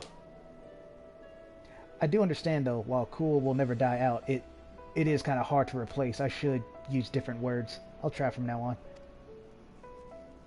My apologies if we've given offense. The two of us can discern the color of souls, you see, and yours happens to resemble that of a friend. Yeah, Zeo gets that a lot. And with your purpose matching our own besides, we jumped to a hasty conclusion. We are here to speak with Hermes, the chief overseer of this facility, which we also intend to tour in order to gain greater insight into the man's work. We, I say, though this is Emmett Selk's charge. I am here only to serve as his guide. And I should be happy to serve as yours as well, by way of an apology for the misunderstanding. It just dawned on me who this person is, because the name is so unfamiliar. This is that one friendly spirit we met back on the moon, and again, back in Amarat. Wait, are you suggesting that we bring it along on official business? This thing we know next to nothing about? If you harbor suspicions, better to keep it close than leave it to its own devices. Wouldn't you agree?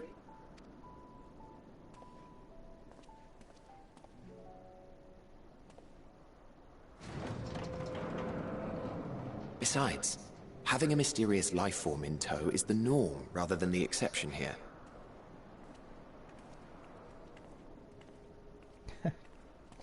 I do like how Zeo starts walking before he does. Just go on in. Welcome, my friends, to the testing ground of creation at Heaven's Edge. Elpis. More like Eden. The world unsundered. Yeah, basically Eden. Now this is a forest. Oh, look who it is. Look who it is. I recognize that hair. This presence. Like, I noticed the dog, and I was like, oh, okay. But the hair. Really? Hermes! Visitors! We have visitors! I like, of all the things to show, the Lalafelian axolotls. I actually did show those off in a past stream for those who missed it.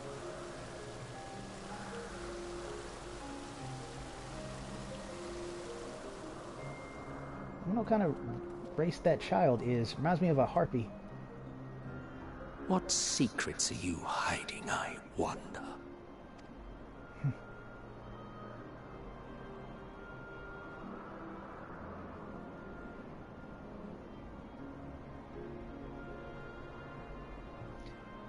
Oh, sorry, I will be right back. As much of a cliffhanger as this is, I will be right back.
Okay, I am back, so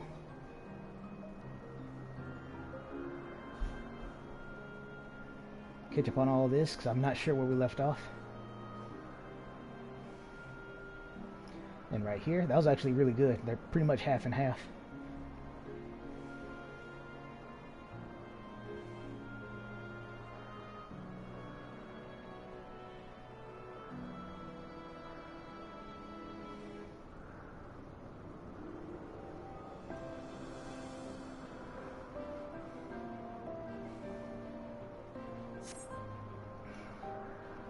Did that say what I think it said?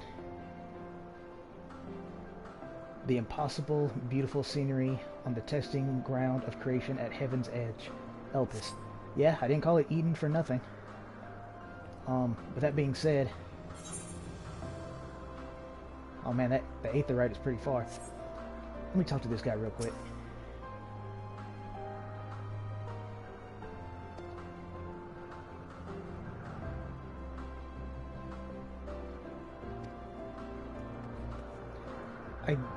I guess it's just I'm not used to being around people this tall. I mean, look at that. He's basically as tall as him, so I guess that answers that question. But yeah, so here's what I'm going to do. Not going to do it yet, because I have no idea how to get back here. Actually, yes I do. I'll probably have to go through the Crystal Tower, but I'd rather not do that. So we're going to do a little bit of the story, get to a Aetherite, the one right there in the distance. Y'all probably can't see it. Not sure how good my video quality is, but it's literally right in front of me. It's that blue diamond way in the back that's spinning to the left. That one. I meant spinning to the left. It's right in front of me, spinning to the left. We're going to go take care of that. Then I'm going to end the stream, check to see if Reaper has a 90 quest, and whether it does or not, I'm going to start again with a different stream so that those who don't want to sit through the beginning half of this, and I honestly wouldn't blame you because I was in a bad mood, that way I'll be in a better mood for the full stream for the next one. So let's go on ahead. And hello, whoever you are that sneaked in. I was away when you joined. I appreciate you though. I wasn't staring.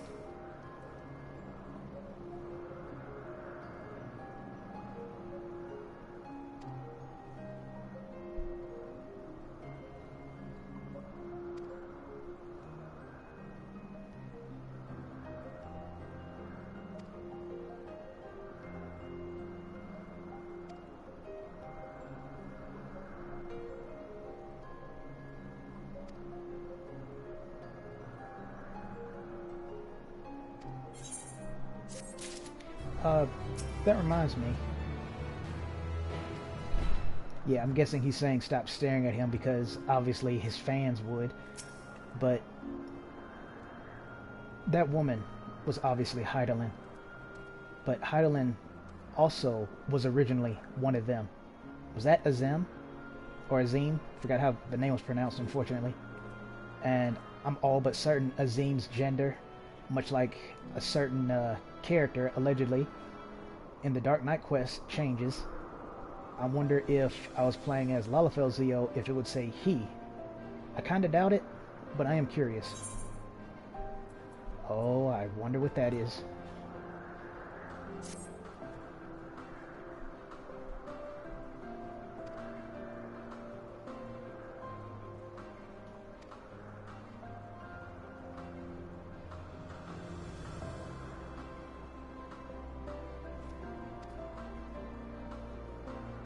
Oh.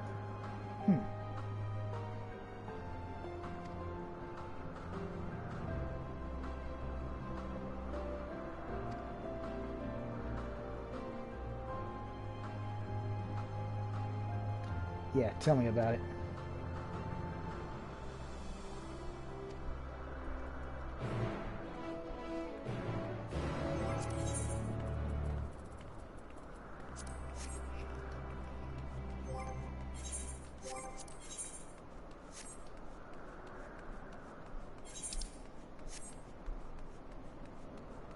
Okay, we're in level 86 now. That's good.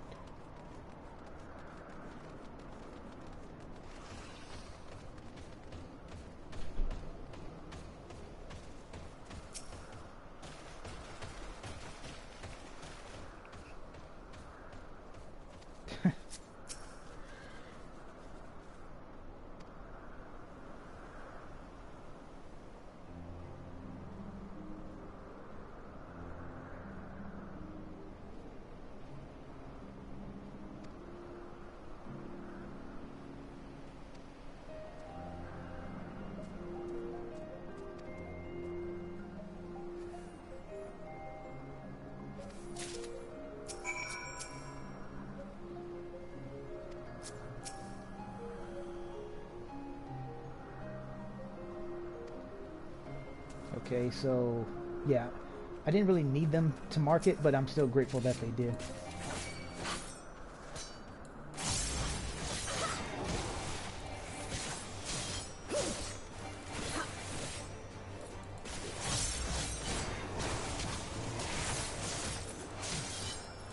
I'm just gonna go ahead and attack this thing for as long as I can. Nope. Alright.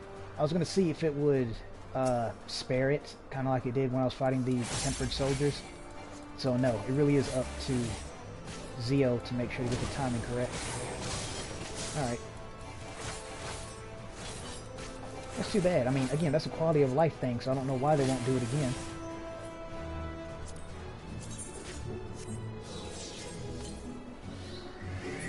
There we go.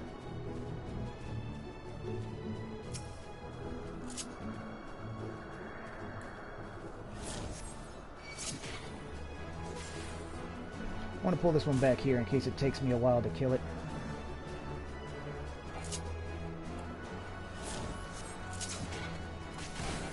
Or rather, not kill it. We don't want to kill it.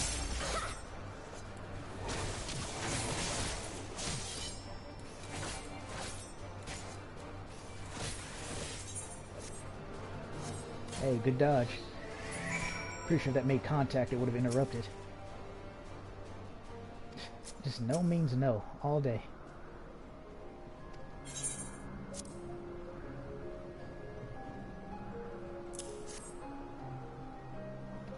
Didn't get to read what the rope said, unfortunately. Though I guess you could always pause the stream and check.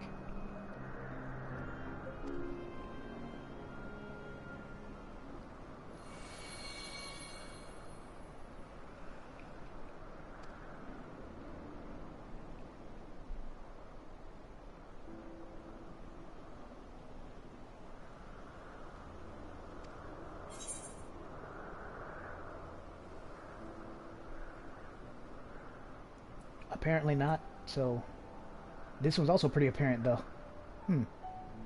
I guess I'll pick this one. This is the more interesting one to me.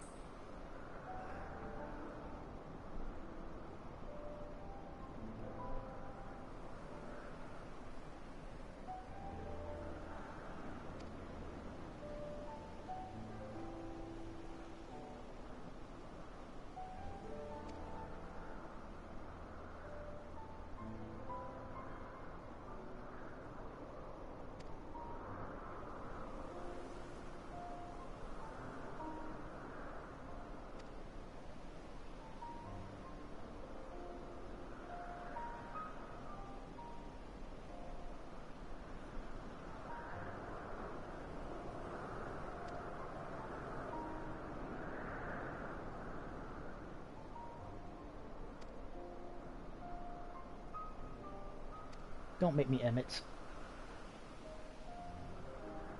Hey.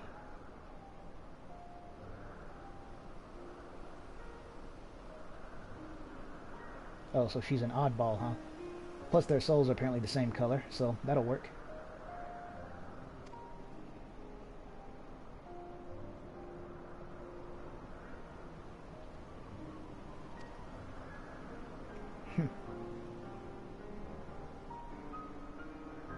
See, now this is a highlight of Endwalker. This I like.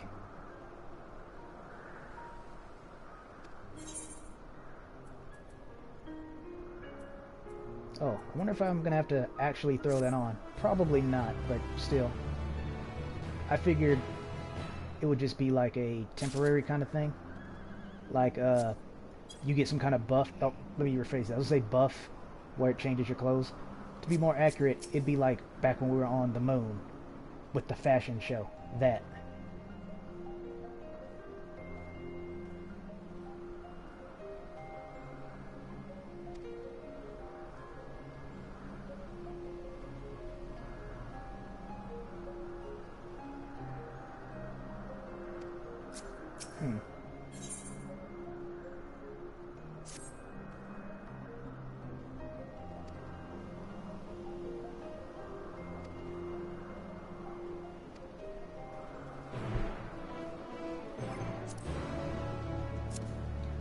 I guess they're not forcing me to do it, which is fine, really. I mean, look at her.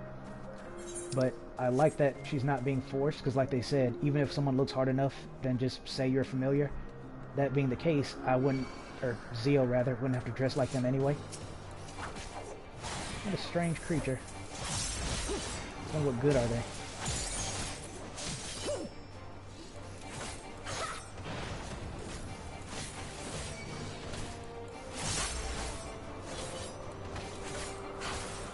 I'll just finish it off.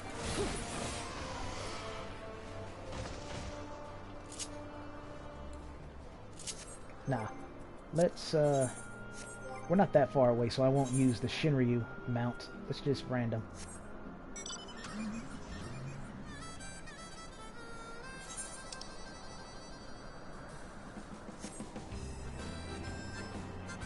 We got actual unicorns here.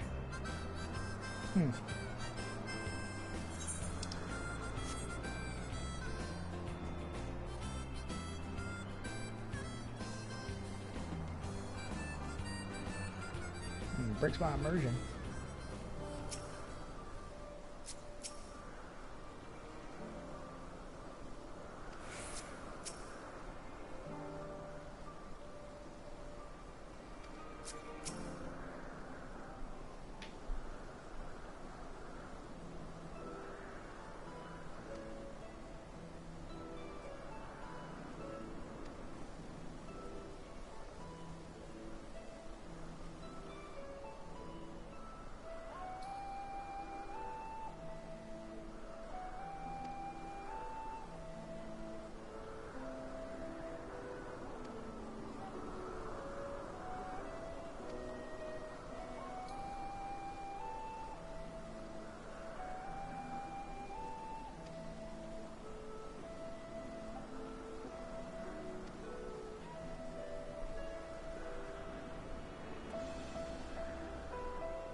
Oh, I nearly forgot.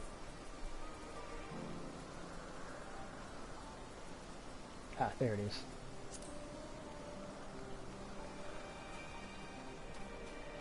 So there you are. Read it, and it's gone.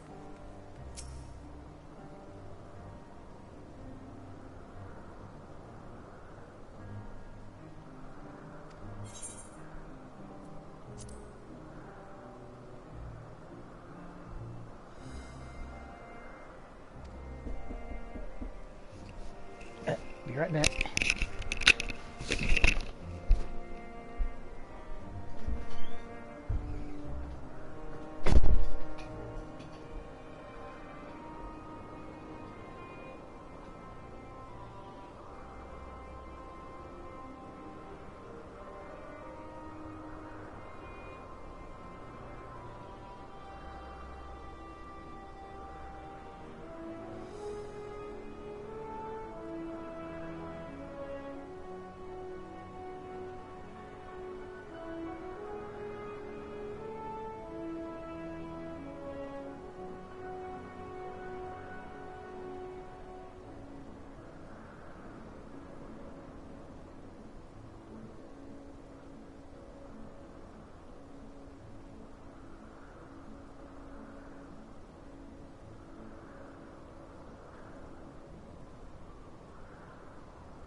Okay. Where were we?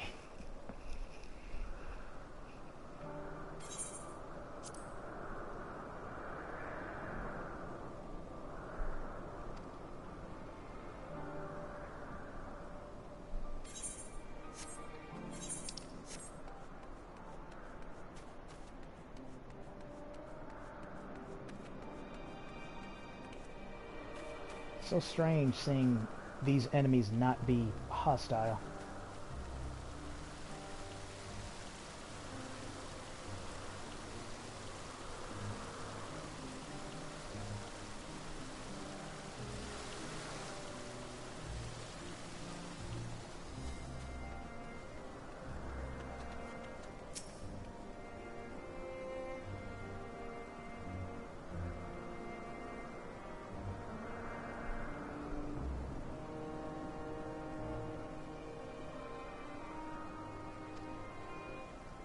Good to know.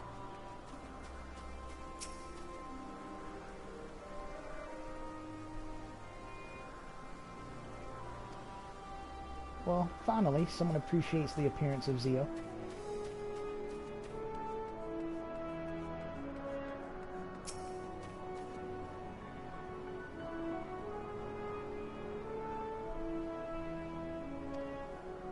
You know, it's hilarious he says that because these things always creep me out. Their fur is, and this I guess helps explain why their fur looks so strange. Their fur literally looks like it's made of darkness. Not that it's just black. It's like, no matter where the light shines on it, it's just absorbed into that pitch black fur. Considering this is where they originally come from, that makes sense. Oh, right. Let's see if I can attune to this thing. I'll go ahead and finish the mission first. It's just, I want to attune to this before I leave. If I can.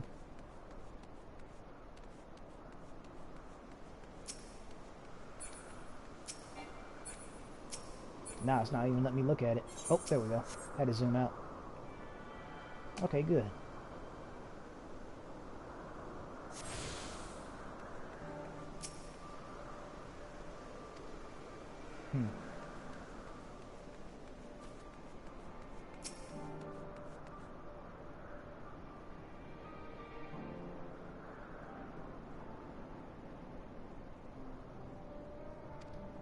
Aw. Appreciate it.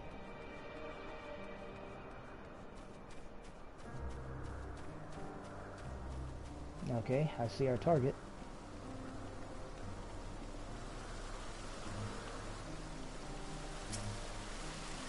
I think I said this was a little boy before, but okay, fair enough. Hey, don't talk about Lalafels like that.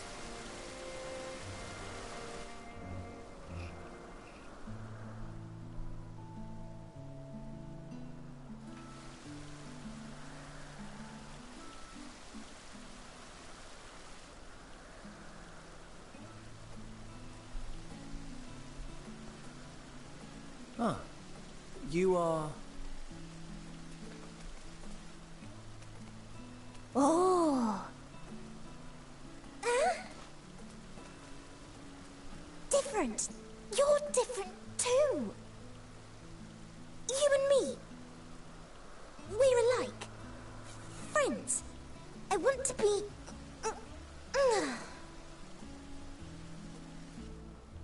Wait. Please. Wait.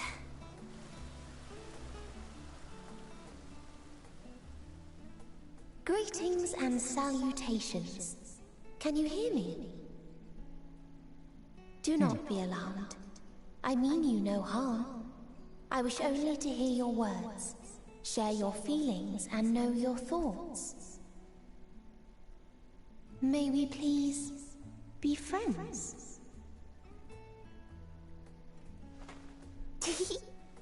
May we please be friends? That's very interesting. Ah, I see you found him.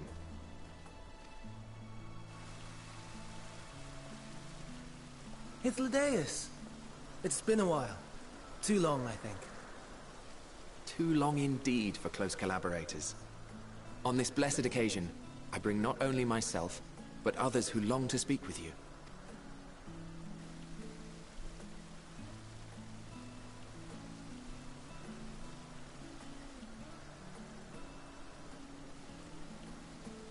You are of the convocation? Emmet Selk at your service. Do I have the honor of addressing Hermes, Chief Overseer of Elpis? I'm expecting to see an influx of Emmett Selk cosplay, and especially Xehanort cosplay when this hair comes out, because he's like the spitting image of Xehanort. Almost Xemnas if his skin was any tanner. You do. You have traveled far for it. Given your facility's purpose, its remote location is something of a necessity. Would that I didn't have to rely upon a guide. Oh, you wound me. Have I not ever been an attentive and helpful friend? But moving along to more agreeable company, this one we chance to...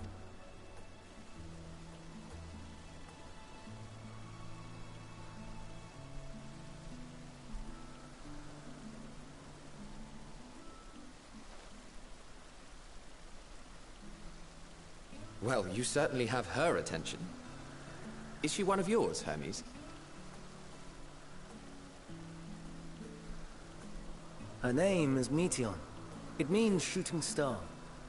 Yeah, that's pretty.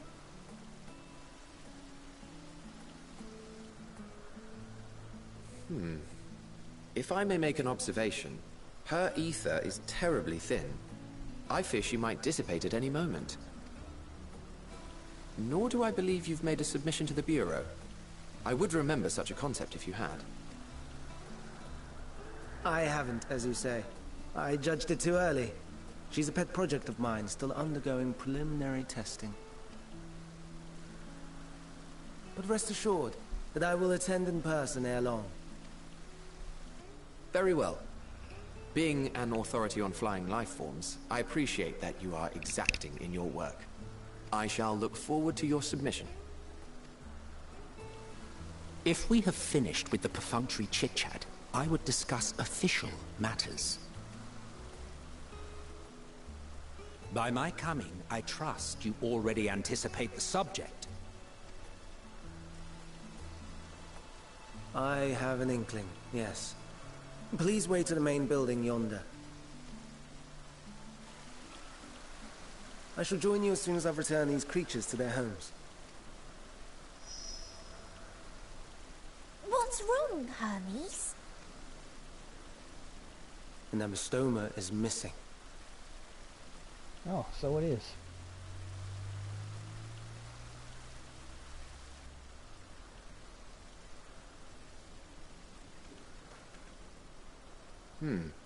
I may have found it. A creature with the self-same ether as those there, nestled in the boughs of a tree outside the grounds.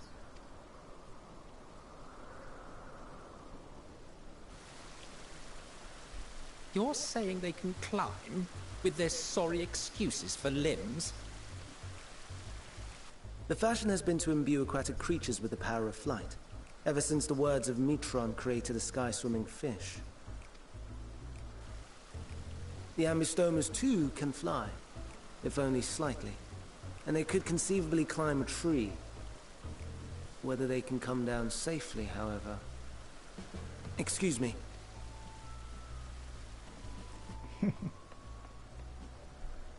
I'll help, too!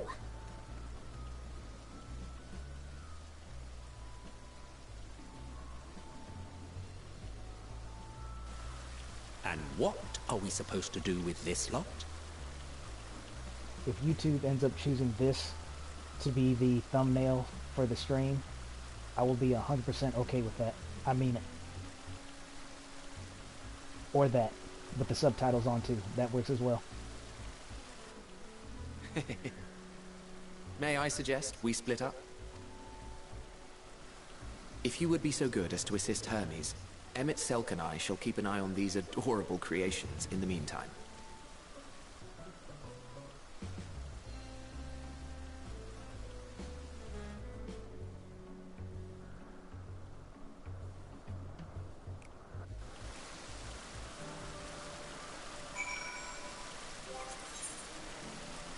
We make sure we're all caught up. Yeah, we are.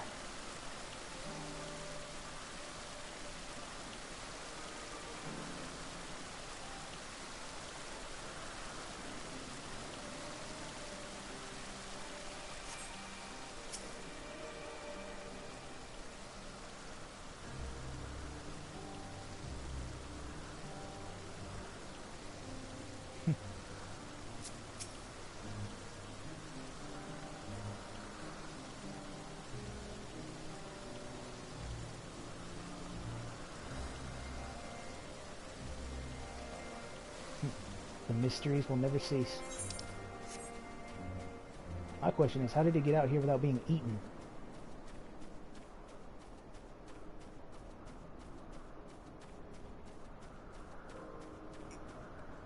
I guess another benefit to traveling on foot is it lets you hear the music. You all can hear it better than me because I have this headset on, but still. I'll definitely spend my time here on my own. Oh, what are you looking at?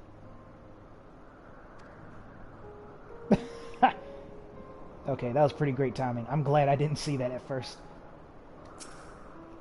Now it kind of does make me wish I had ended the stream early just so this part would be closer to the beginning instead of the end. Which is kind of appropriate because this one's about to end right now.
You don't know the half of it.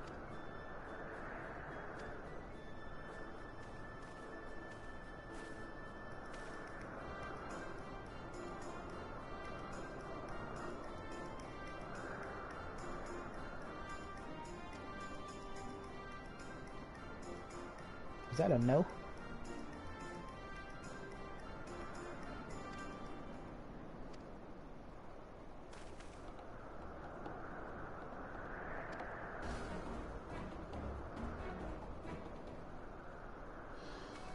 Well, that was fast.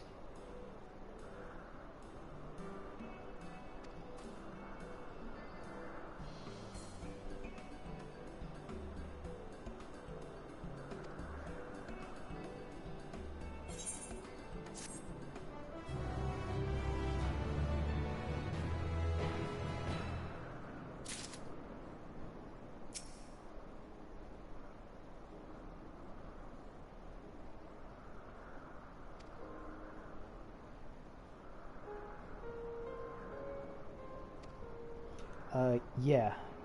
Matter of fact, I have a minion of one. Yep, me too. Let me check something, just to be sure. Okay, good. I kind of figured before, but like I said, just for my own peace of mind, I decided to accept the quest anyway. But I won't do that for this one, because this should only take a moment. But I do want to end the stream, but I will be back pretty much immediately. So I guess I'll save my thoughts on Meteion then. So, thank you all for tuning in, and as Emmett Selk himself did, I'll see you around.